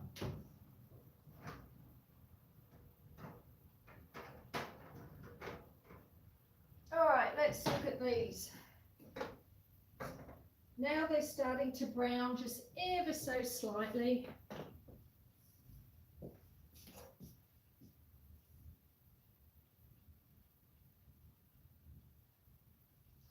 There, so what I was saying with the skewer, for those of you who don't bake, so you've got your cakes here.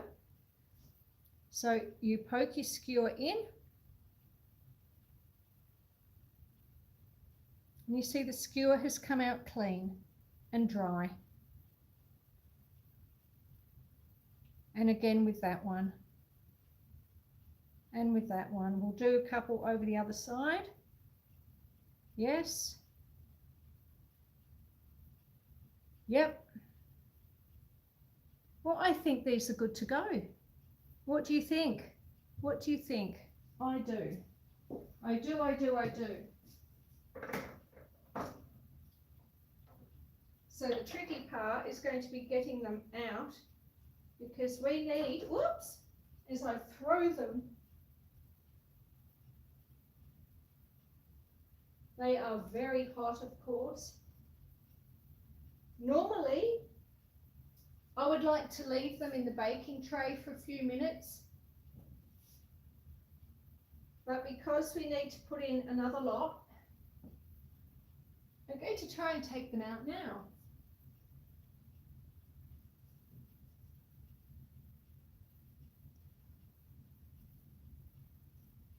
Oh, Mummy, I reckon you would appreciate these. Come on, come on, out you get. I've got one that doesn't want to come out. There's always one, isn't there?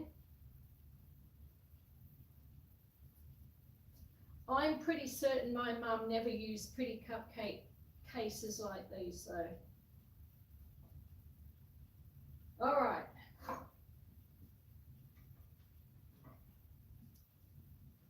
Here we go. Ta-da! Ah, I could hear a noise. I'm thinking, what's that? It's the wood in the wood stove.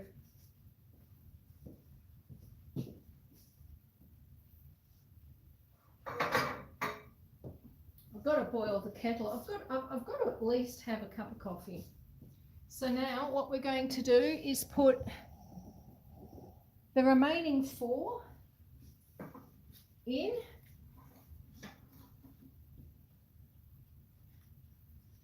One, might go there, 2, that one's a bit messy, so we'll avoid, oh no, we can use it, 3,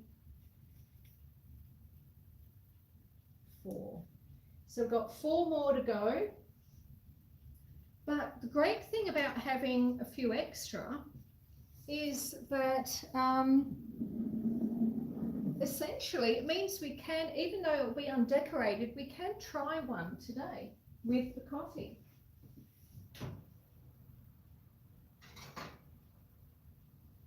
All right, 4 more to go. We will go for 13 minutes again, and then I'll check them.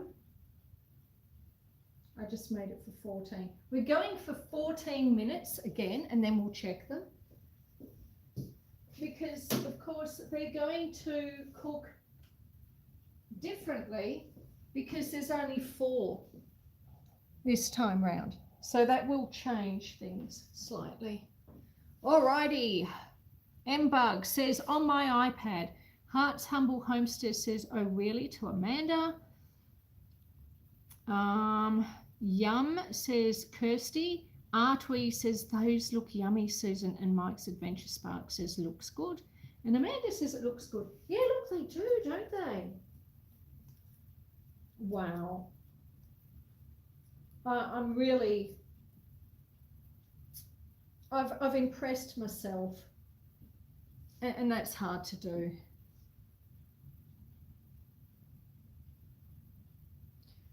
And it's funny, you know, if you make a cake, see how, you know, like with a good Madeira cake, how you get that crack that runs down the middle of the loaf tin when you bake your Madeira cake. Because Madeira cake is a cake you tend to bake in a loaf tin. And you get this crack that goes down the middle of it. Now, with modern cake mixes, see how even the cupcakes have got a crack in them? Modern cake mixes, I mean, it can still happen, but you don't tend to get that crack.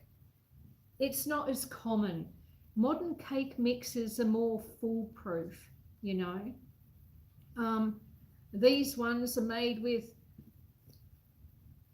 cream of tartar and bicarb. We didn't even use baking powder, you know, so it's interesting, it's fascinating to see and to taste the difference. I could have done it in the wood stove, but I thought it was just like one step too far today for me. But I was thinking, when I was going through my mother's book, because of course I have quite a number of her books, I was thinking that maybe what I should do, because as you know, Saturdays we tend to sort of potter around in here in the kitchen.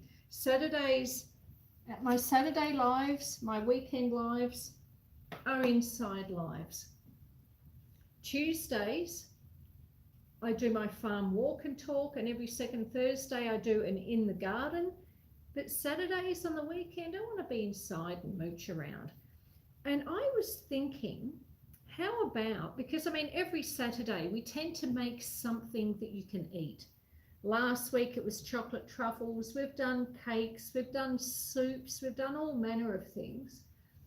And I was thinking, how about, what I'll do is I'll go through my mum's cookbooks and we'll start working through some of the vintage recipes, some of which I will know and have had before, but there's plenty in there that I've never tried. And I'm sure there's plenty in there that many of you have never tried too. There's some interesting ones. There's some really good ones. And then there's some others that you look at and you think, really? Really? We're going to go there? And so I've never gone there. But how about we do go there and actually try some of these weird and wonderful recipes out of the vintage cookbooks, and even from my grandmother's cookbook. I think we're going to find some really intriguing things there, you know, some of which, of course, we can cook from the wood stove. Beep, beep. Beep, beep. Hello, Pepper. Can you see Pepper? Oh, there's Pepper. No, that's Pepper. What am I doing? I need a cup. I need a cup. For my coffee. I've got to have coffee with cake. So let me get the coffee. You can just do your own thing for a moment.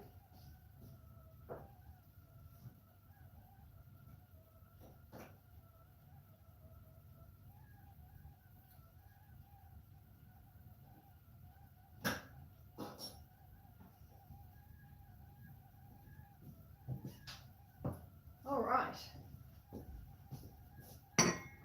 And I better get my mother's photo album out of the way, or else I could end up dripping water on it. Wouldn't that be a disaster?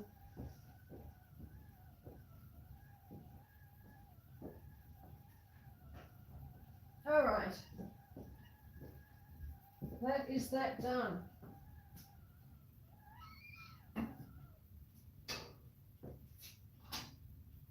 There we go. That looks happier, doesn't it? Much better. I just needed to rearrange the wood a bit. And we'll turn the vent down, the front vent, which allows all the heat to go into the oven.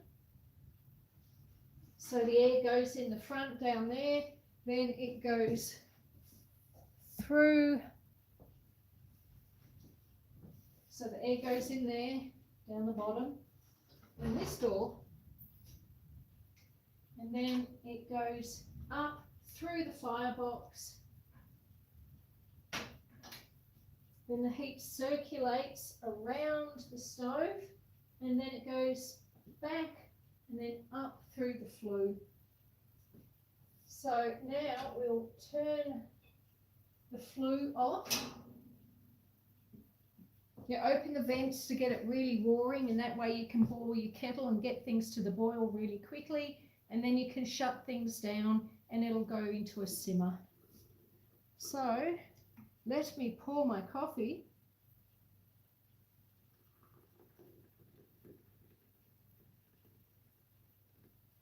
Right, that looks good. You must be cold, Pepper, if you're sitting there. We've got 8 minutes on the timer. So let's catch up with the chat.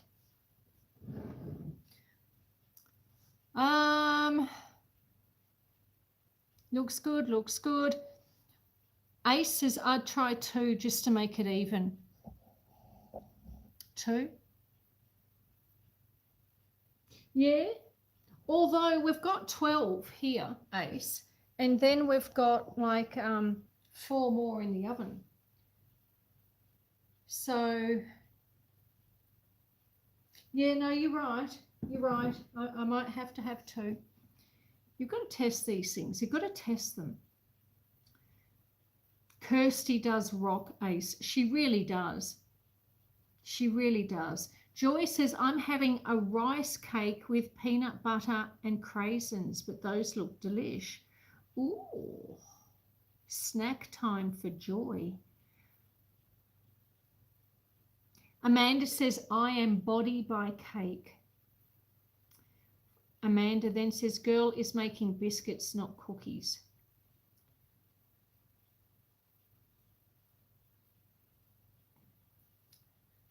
Ace says, 100% Amanda. I know a lot of moderators, and Kirsty tops most all of them. She really does. She really does. Kirsty and Ace are the best moderators I have ever come across in any live ever. And I mean, I've been going into people's lives. I mean, I was coming into other people's lives for a couple of years before I ever did one of my own.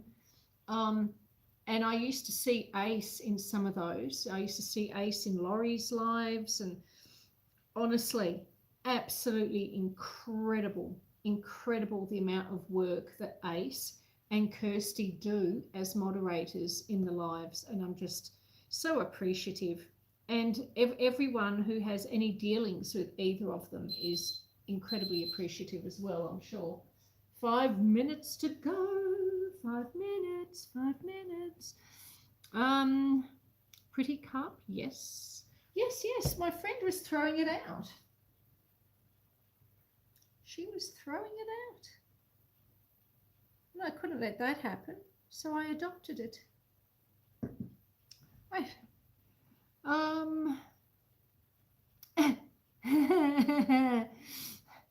Amanda says, you are Kirsty, no take backs. Sisters of the Moon, says Amanda. That is lovely. We have had 108 views. Isn't it funny that I can see that? Why can I see that? I don't normally see that. But it's interesting to see that. Oh, I see. Look, I can scroll down and see all that. Oh, it's amazing. I've never actually done that before. Eat a cupcake. I will. I'm just letting them cool down a little bit. And also you see my coffee, because I have my coffee black, and my coffee will also be a bit too hot at the moment. So I'm just going to let the coffee and the cupcakes cool down just a fraction. And then once that is done, then I will be, oh, but there is some cake batter.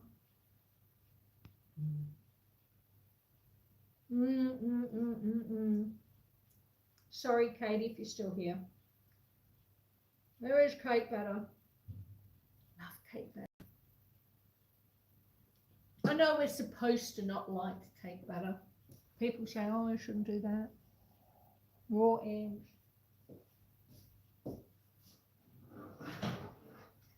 But I do. I like my cake batter. I'll put that there. Hide that there. Put that over the top. I've got to hide things from the cat. Because, of course, once we have... Where can I hide this? Oh, no, under the cupboard. Once we have had a taste test of a cupcake and started on the coffee, what we are going to do is what we generally do on a Saturday. We're going to head out the front and sit and look at the view and have a little bit of a chat, a little bit of a catch-up. It's so much easier to have a chat and a catch-up when you're not distracted by making things. But yes, I will. Almost full moon the 31st. Oh, is it? Ginger nuts. Ginger nuts is going. If you're still here, Ginger nuts, thank you very much for being here. I do appreciate it very much. I hope you sleep well.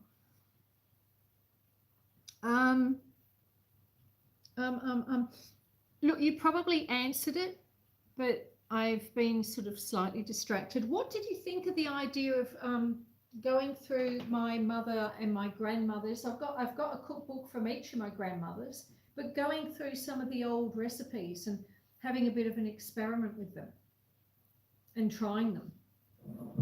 I'm sure there's going to be recipes in those books that have not been made by anyone for many years. It could be quite interesting. I could do a series. And what I could also do, oh, that hurt. I wonder why that hurt. What I could also do is like maybe do some videos, do some cooking videos, because now that I'm not frightened of actually being on the camera, I could actually set up, you know, the tripod and actually do a proper cooking video as opposed to a live. So I could do that as well. It sounds lovely. I love old recipes, says Kirsty. Yeah, I know, they're so interesting, aren't they? Hide our cupcakes from the fur kids. Absolutely, absolutely, Ace. I'll keep tidying as I chat. So Amanda thinks it's a lovely idea to work through some of the cookbooks. So today we're using my mum's recipe from the PWMU cookbook, including pressure cooking, which sold for 5 and 6 in 1952. That is the book and the recipe that we were cooking from. I'll put this in there. I'll put that there. And since we still, I was going to say, since we still have a couple of minutes to wait, I should get out some of the cookbooks and show you. I'm going to bake an apple cake slice of cinnamon this afternoon, says Leah. Leah, that sounds wonderful. I actually need to do an apple slice cake as well. Now that was 14 minutes, wasn't it? They don't look like they're quite done, but I will check. I don't think they'll be quite done. Oh no, look, I don't even think because there's, oh, okay, we're live again. That's good. Obviously we must have popped off for a minute. All right. There's a little bit of butter still bubbling out the top of the cupcakes. So that to me says not quite ready. And also they're quite blonde compared to these ones that we've already done. These are blonde, but they're just starting to get a bit of colour to them.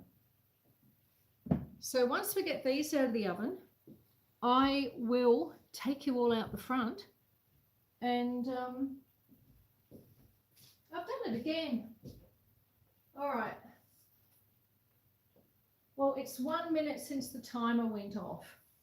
So I'll give it, and I had them for 14 minutes. The first lot were 13 plus 5 in the end. 13, 14, 15, 16, 17, 18, so 14. So we need to do another 3 minutes, I reckon.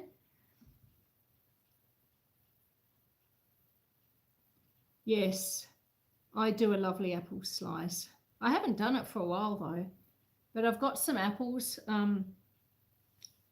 a couple of apples left from the ones I picked off the tree outside in beginning of autumn, and they're just starting to go a bit So I thought, perfect, I'll use them in my apple slice.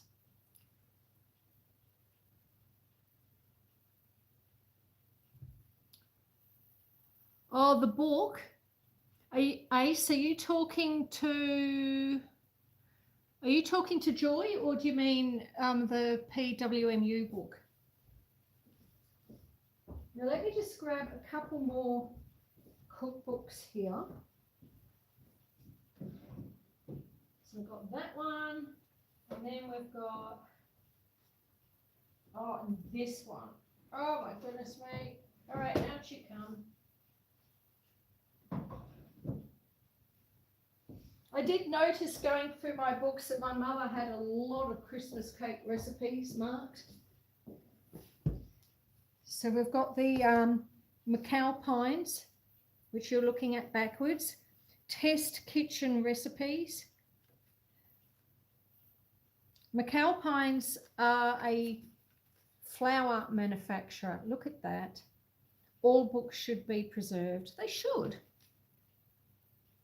There are so many books that are extinct. And my mother has cut out a recipe which she's put in here. What's it for? Salad in cucumber jelly? Maybe it was the apricot puffs. There's apricot puffs underneath. And then there's a simple salad on the back. A Davis dainty dish. Good God. I am not making that. Look at that. Does that look like, it looks like a cake or a jelly? It is a salad. Because you may remember, some of you may know that back in the day, a lot of people did use gelatin to make salads. Oh, how long have we been? Okay, we better look. So what's it got? It's got gelatin, hot water, vinegar, sugar, salt, pepper, tomatoes, and a small cucumber. We're not making it. But isn't that fascinating? That's what I mean. Old cookbooks have the most incredible things. And they're things that, recipes that probably no one on the planet has made for like decades, some of them. All right, let's give this a go. They're looking better.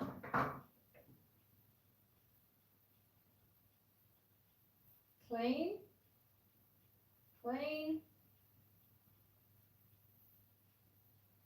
Beautiful. And we're done.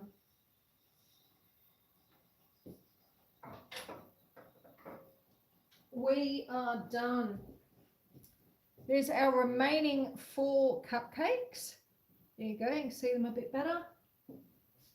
Whoops, it's getting hot, it's getting hot. Put it there.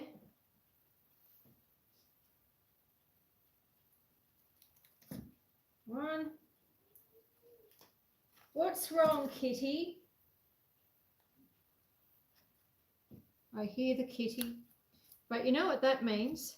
Now that we've done that, it means that I get to do a taste test. And we also get to sit out the front for a few minutes. That'll be nice. What did you think of the jelly recipe? Isn't it the most incredible sounding thing? Um, Tim Mitchell, welcome in, my friend. Good to see you. There are so many books that are extinct. Your Mars book. Oh, yeah, I was going to show you this other book too. I don't know if Nicholas is still here. It says, because you're reading it backwards, the Modern Housewife's Book. Now, this was my mother's book. So my grandmother, the price was $3 and $6.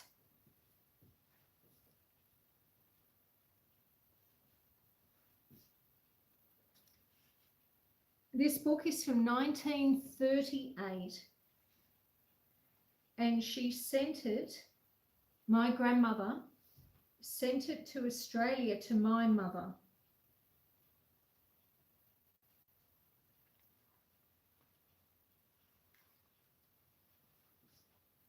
I think, look at that.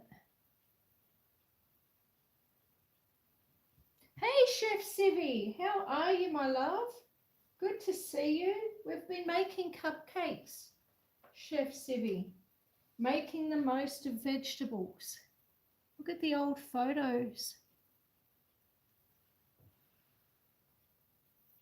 Look at that.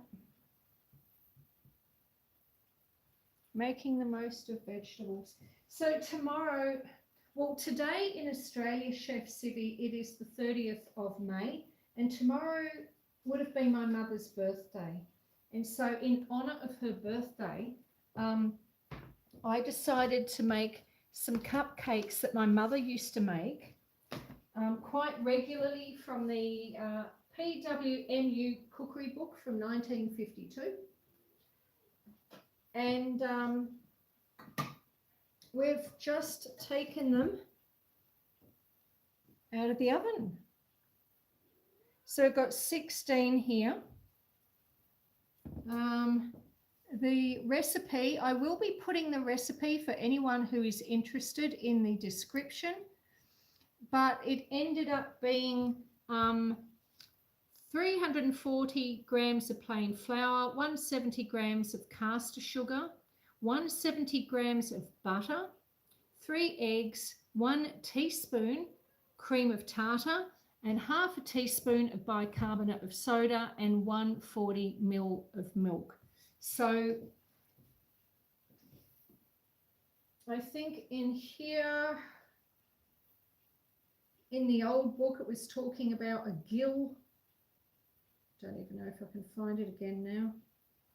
No, I've lost the page. I've lost the page. But anyway, I sort of converted everything, all the measurements and everything from this book into slightly more modern speak so that we could actually cook it. And it's worked out really well. The plan is that I'm going to let them cool, most of them, overnight.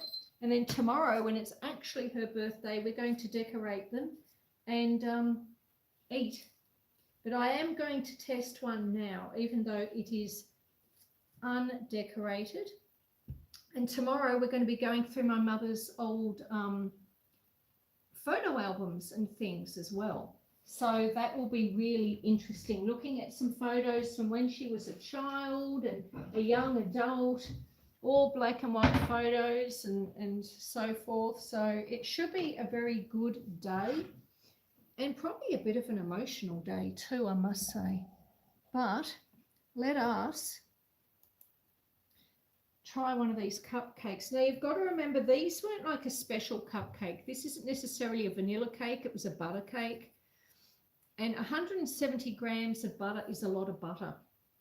I did consider scaling back on the butter, but I thought, look, I had enough, so I wanted to make it exactly the same way as my mother did. And theoretically, this should be it. My mum, because these were her everyday cakes for it's Saturday, yay, or it's Friday or whatnot, she'd do glacé icing and then a little cherry on top. So tomorrow, that's what we're going to do for birthdays and things like that, she would have done something a little bit more special, and she did. Here we go. Look at that. Look at that. A little bit skew with. Ta-da! Looks good. Looks good. All books should be preserved, says Amanda. Yes, I agree. Books are wonderful. Oh, Cooking with Stephen and Jacqueline. You're here as well. Hello, my dears. Welcome in. So yes, we used the bicarb and the cream of soda because that's what it said. Because bicarb and bicarb of soda and cream of tartar, I got that asked about then, is what was in the original recipe, and so that's what I used. Bicarb and cream of tartar, it basically makes baking powder. So same thing, if you don't have baking powder on hand and you're using all-purpose flour to cook something, then you can use bicarb of soda and cream of tartar, and it has roughly the same effect. Because your bicarb of soda is alkaline and your cream of tartar is acidic. You didn't know that. There you go. Oh, yummy. Doesn't it look good? I think it looks good. We do have baking soda, yes. And yeah, I mean, most recipes today, they ask for self-raising flour. I don't tend to use self-raising flour at all. I either use self-raising flour with baking powder or, did I say self-raising? Honestly, I'm getting so confused. I use plain flour with baking powder or plain flour with cream of tartar and bicarb as a rule. Oh my God. You can even see little air pockets. Can you see the air pockets?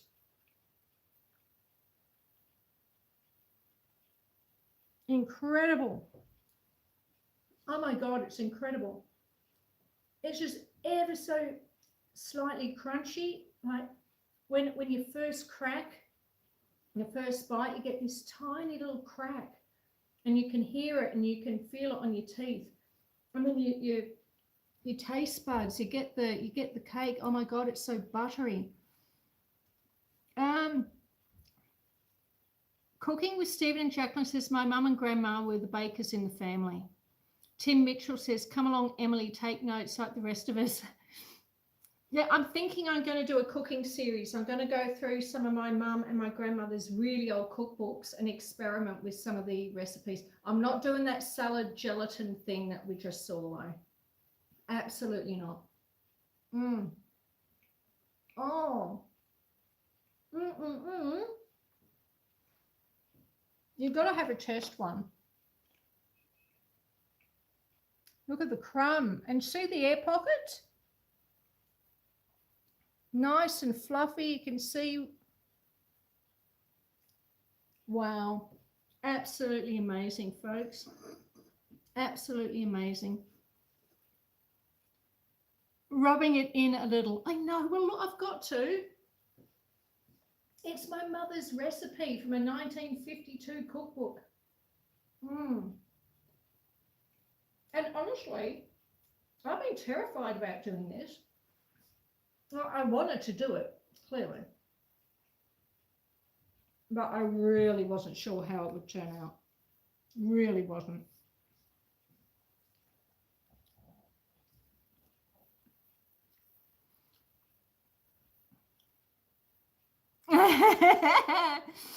Chef Sibby says no to the gelatin thing that can stay in the 50s. Did you see that picture I put up, Chef Sibby, from it was basically cucumber and tomatoes in gelatin, and it was this beautiful big display, and it had like lettuce and stuff around the edges. I thought, no, but they were so fond of that. But I like using gelatin. I use gelatin for lots of things. Not for salad. Absolutely not for a salad. I don't know who invented the idea, but it was a horrible idea, and I cannot believe that there is anyone who was on the planet at that time when these gelatin salads were in their vogue. I cannot imagine that there would have been a single person that would have dug into their salad covered with gelatin and gone, man, this is good stuff. Wouldn't have happened. Absolutely wouldn't have happened. You're right. It needs to stay in the 50s or wherever it was from. All right, let's have a look. There's things happening here. Baking is a science, but somehow Grandma and Mum's measurements was a measure cup and their hands were the tablespoons and teaspoons. Yeah. Betty Crocker in 1934, says Tim. Oh, yeah, when Jell-O came out, they started putting out recipes with flavoured gelatin. Yeah. Amanda says, my grandma cooked like that too. No measuring, especially breads. You have a huge kitchen, says Amy. Oh, it is. It is a big kitchen. And like in there, in the doorway, I still haven't put the architraves back up around the doorway. That's where the fridge and everything lives, in that part of the kitchen.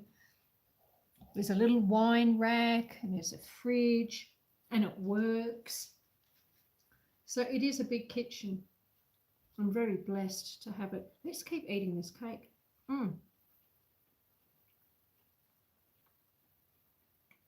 Oh.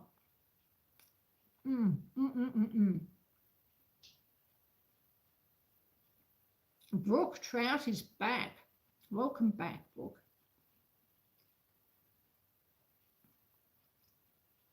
Tim Mitchell says, my aunt told me that when I asked about the green Jell-O, the green Jell-O carrot salad.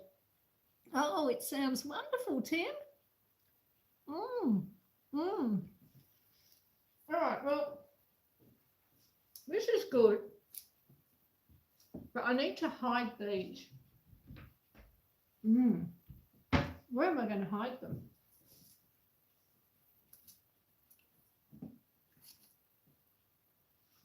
I'm going to put these where the cats can't get to them.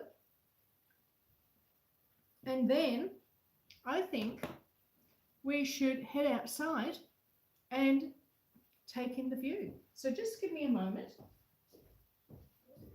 Meow.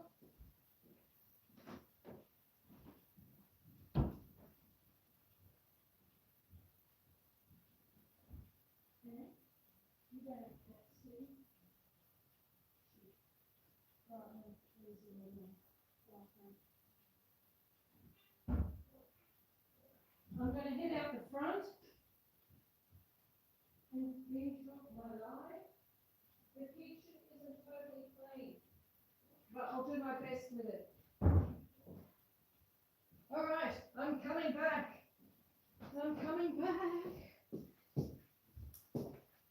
All right, now, what do we need to hide from the cats?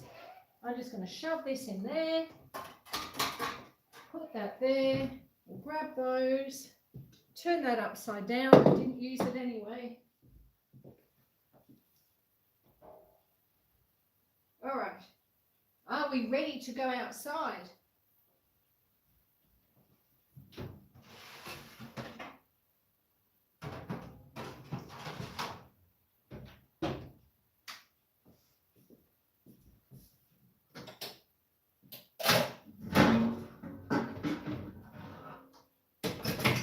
I think I'm ready to go outside.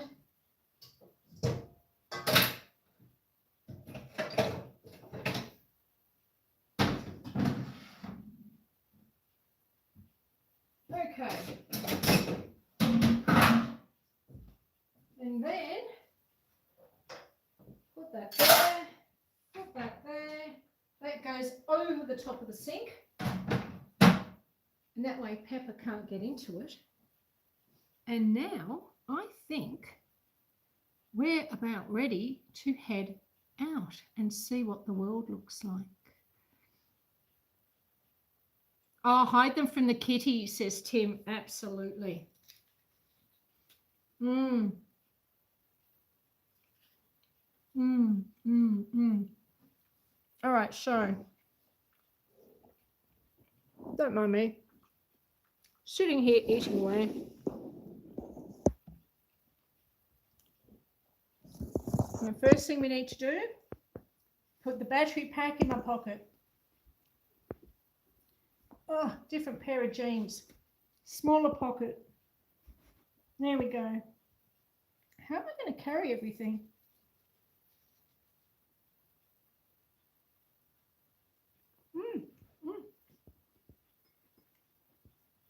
I'm sure we'll work something out.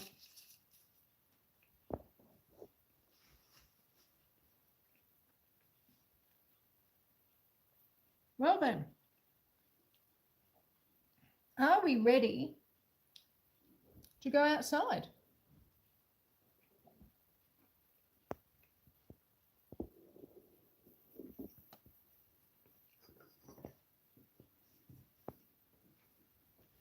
As always, excuse the mess.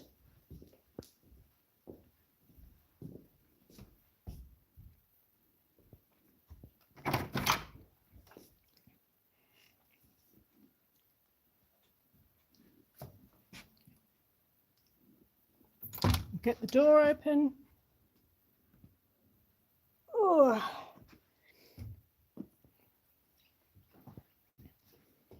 I'll put my coffee there while I get this door closed.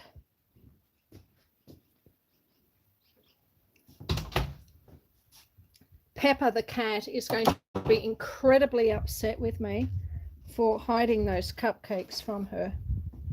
All right, let's go look at the view. Here's our view. Still a tiny, tiny bit of autumn colour showing. You see there's some mist on the mountains opposite. You see there's some cows over there. Let's go down to our little chair. Go past the potted things and the little itty bitty broken greenhouse. Head down here.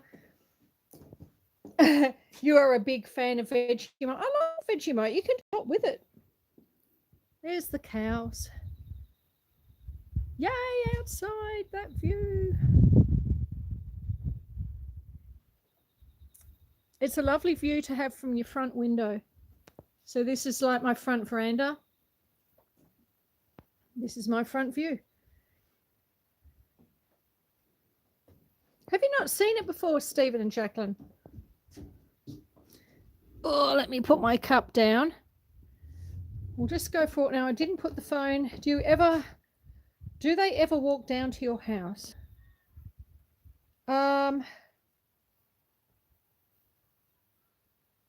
Who, M-Bug? Oh, it's the first time you've seen it. Okay. Oh, there's the cow.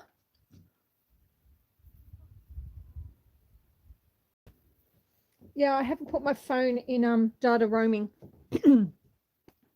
So I don't dare step off the side of the veranda. But there's the cows. There's Dot and Panda and Coco and Fiona. Bit of autumn colour over there. I think you can see it. The cows, says M.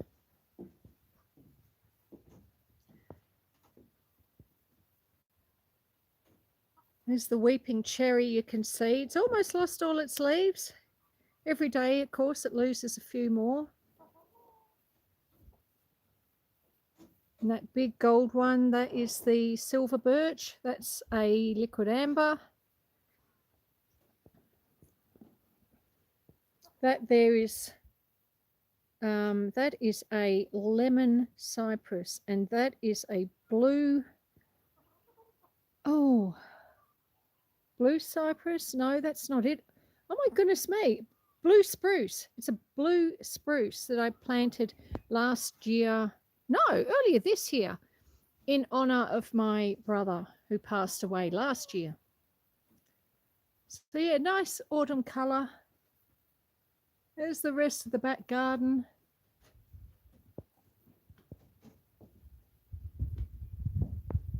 There's our top hay shed up there. You can just make out the top hay shed. And I've got more paddocks beyond that. But yeah, there's the cows. Pretty cows. Oh, Kirsty says my laptop battery's very low. So if I go, that's why. Well, Kirsty, just in case it does disappear, thank you for being here, my love. I saw that you put out a video late last night, my time, I think it was, but I just haven't had a chance to get to it yet. But I'll be looking at it later this afternoon. It was a walk around the greenhouse and potatoes. And there's the cows. But Kirsty, thank you for being here. Thank you for all your help with the live. And I hope you sleep well when you eventually get there. Say hi to Dean. Vegemite. Vegemite is awesome. Vegemite is a byproduct of beer brewing. And it was invented in about 1934 in response to, well, Marmite. After World War One, or during World War One, Marmite became incredibly hard to get in Australia. And then, of course, what happened is it just disappeared completely. And so there was a food manufacturer here in Australia, and he employed a chemist to create something similar to Marmite that could be made here in this country, Australia. And it took quite a few years. I think, oh dear, would I be right to say it was like 8 or 9 years for the man whose name escapes me. I should have it all. I've actually got it written down because I am doing a video on the history of Vegemite. I've been working on that video on and off for about 6 months, but it should be out soonish. But the history of Vegemite, including some of the original TV commercials, which I've got to pay megabucks to actually get the rights to use. But I think if I was going to do a video on Vegemite, and it's a video on the history of Vegemite, then I need to actually access at least one of those commercials. So I have a whole thing worked out. Let me just sit you there. Take the battery pack, put it there. And if I sit back here, can you all see me? Yes, you can. So, yeah. And the name, like, honestly, the different names they tried for Vegemite to start off with, horrendous names. They really were. It was called, I think the first version of Vegemite was actually called Parwill, as in Parwill. No visions for me, says M-Bug. No, thank you. Yeah, it was called Parwill. And the first commercials they tried for it was, well, if Pa won't, as in like your grandpa and grandma. So Pa, if Pa won't, then Ma will. And it's not particularly funny, and it's not particularly clever, and strangely, it didn't work particularly well as advertising for it either. So the name didn't stick, and it was not popular whatsoever. In the end, they did a competition, ran a competition in the newspapers, and people could put forward their suggestions, and the winning one was Vegemite. And so that's where the name came from. But even then, it wasn't particularly popular. I think it really took um, some very clever marketing on behalf of the owner, which I will go into further in the video, and the start of World War II that really made Vegemite start to kick off. And also it was touted as a health food because Vegemite is very rich in vitamin B. And so it used to get served in hospitals. Uh, and it was approved by doctors. So therefore it had to be good, you know, because it was approved by doctors. So, you know, once they got the doctor's approval, and World War II started, and they actually worked out how to market it well, Vegemite really took off, and it's a really interesting story. Yes, I've been in touch with the National Museum of Australia. They're the ones who I'm trying to get the ad from. So I think they want, it was like $150 or something like that. You're back! Yay! Welcome back. So yeah, but I really need to have access to some of those things, I think, if I'm talking about the history. It'll be a very interesting video. But you know, people used to put it in water and have it like a soup, like a cuppa. It was a beverage. So it was like a beef broth tasting type of thing, albeit a very, very salty taste. I have done it on a live.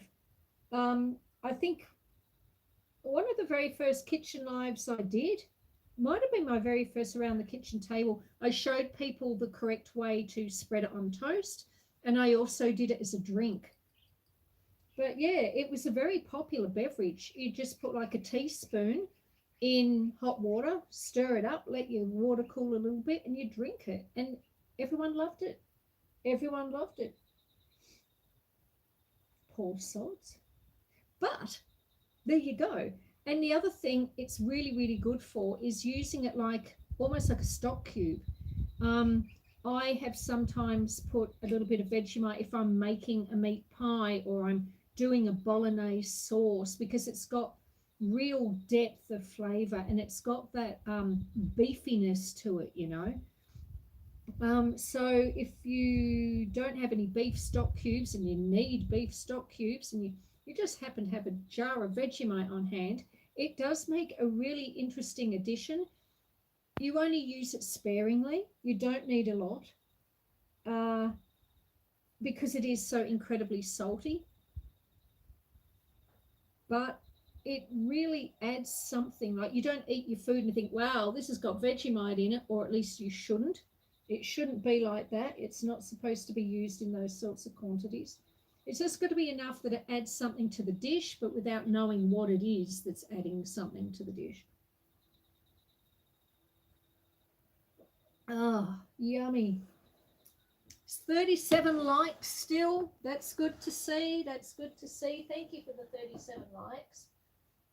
I do appreciate that very much. Let me turn you all around now that I've been boring you all senseless talking about Vegemite. Now, whose fault was that? Was that Stephen and Jacqueline who got me onto Vegemite? I bet they're regretting it now.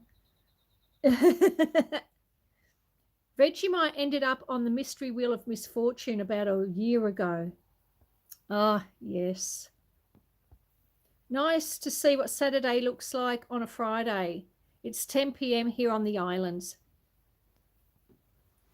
Yeah, it's gonna be an interesting, we're gonna get lots of rain starting tomorrow afternoon, and it is meant to rain and rain and rain all week, which is good because even though we have had a bit of rain, it's not been enough. It's not enough compared to previous years. Leah says, I love Promite on my toast. And Chef Sibby has something interesting to say there. Have you tried it in a vinaigrette? You know, I haven't. I haven't thought to do that, but that would actually be a really good idea. Does it work on cuts and scrapes? Oh, brook trout. No, it doesn't. But I have heard Now, don't quote me on this because I could be really, really wrong. But I have heard that people used, if they had like a little ulcer in their mouth or like on the inside of their cheek or something like that, they would get a dollop of Vegemite and put the Vegemite on the ulcer. Perhaps what it was is the salt, because Vegemite is so high in salt content. Maybe they thought that the salt helped in some way. I have tried it a very long time ago, and it stung like buggery, let me tell you. Did it help it to get any better? Well, look, it did get better. Whether that was the Vegemite that did it, or whether it would have done that of its own accord, not entirely sure. Brooke Trout said I would try it on wounds. All right then, Brooke Trout, I reckon you should give it a go and then come back to me and let me know how that got on. Chef Civi says I have also put Vegemite in bread dough. Oh yes, I've done that. Oh, yeah, the kookaburras are laughing at me. Oh, come on, guys. I didn't think it was that funny. Yeah, they've stopped now. Honestly, sometimes you've just got to tell them how it is. No, because Chef Civi, I have made, oh, it's starting to rain, cheese and Vegemite scrolls. So like a cinnamon roll, but cheese and Vegemite instead. They are incredibly popular. Cheese and Vegemite scrolls are incredibly popular in Australia. I should probably make some of them on a live as well one day. Did you hear the kookaburras? It has to work better than WD-40. I suspect it would, you know, Brooke Trout. I suspect it would. Can you hear the rain?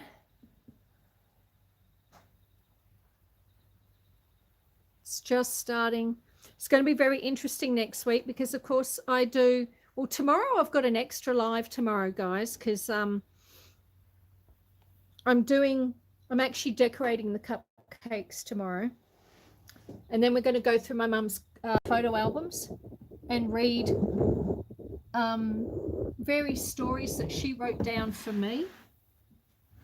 Because when she knew that she didn't have long left, I was very upset, of course. But I was very concerned that I would forget, because my mum used to tell me all these stories about her growing up with her mum and her dad and her brothers and sisters, and I was so worried I'd forget the stories. So she wrote them all down for me. So we're going to read some of those. They're only like, some of them are only like a paragraph or two, but we'll have a look at those. Hello, Mike. Welcome back. We'll have a look, we'll read some of those, and we're going to have a look at the photos in the photo albums and trace some of my mum's life through the photo albums. And of course, we're going to finish the cupcakes off and eat more of them, because you have to when it's your mother's birthday. And that's why I'm doing an extra live tomorrow. Tuesday next week is my normal time slot for my farm walkabout. It's supposed to be pouring with rain. They say 85% chance of rain for 3 days straight. And then my Thursday live, which would normally be my in the garden. Don't know if I'm going to be able to do that either, but we will do our farm walkabout as best we can with an umbrella. But yeah, we've got a little bit to come up still. But my friends, I would like to thank you all for being here. If you haven't hit the thumbs up yet, and you've enjoyed the live and you've enjoyed being in the house and being on the veranda and having a cup of coffee and some cake with me, please consider giving it a thumbs up. We've got 38, which is lovely. If you've hated it though, well, then you don't need to, and that's completely okay. Not everyone is for everyone, and I get that. Kirsty and Ace, as always, thank you so very, very much for being here, sticking with me throughout the live, and just putting everyone's links up and my links up and hopefully your own links up. And everyone here is just so appreciative to have you on board, and that's just wonderful. And yes, everyone, as I say, it's always nice to have your friends with you. And where I live, you can see it's quite remote. And before YouTube, like sometimes I would go months and never talk to anyone other than my daughter. Um, we are quite remote, and I'd wander around the property and do things, and I'd be doing it on my own. And it's hard sometimes to feel motivated when you're by yourself. So, having you guys come along with me on my various lives, sometimes it's just like today, and we're just sitting and talking, and other times we're actually outside going for a walk, looking at the chickens, looking at the cows and the sheep and all that sort of thing. And it's just it's just fantastic to have you all here with me. It's made a huge difference to my life and the quality of my life and my happiness to have so many friends. I've got so many friends, and it's wonderful. And you're all friends with each other. We've just become a really lovely community. And I'm so glad that I found you all, and I'm so glad that you found me. And thank you for taking 2.5 hours out of your day to spend with me, or out of your evening for most of you. Thank you for spending 2.5 hours out of your evening to spend here with me today. I appreciate it very much. So, yes, I want everyone to have a lovely evening, a great night's sleep, have a wonderful weekend, stay safe, spread kindness, and stay beautiful. And I'll see you all again tomorrow, same time for the next one.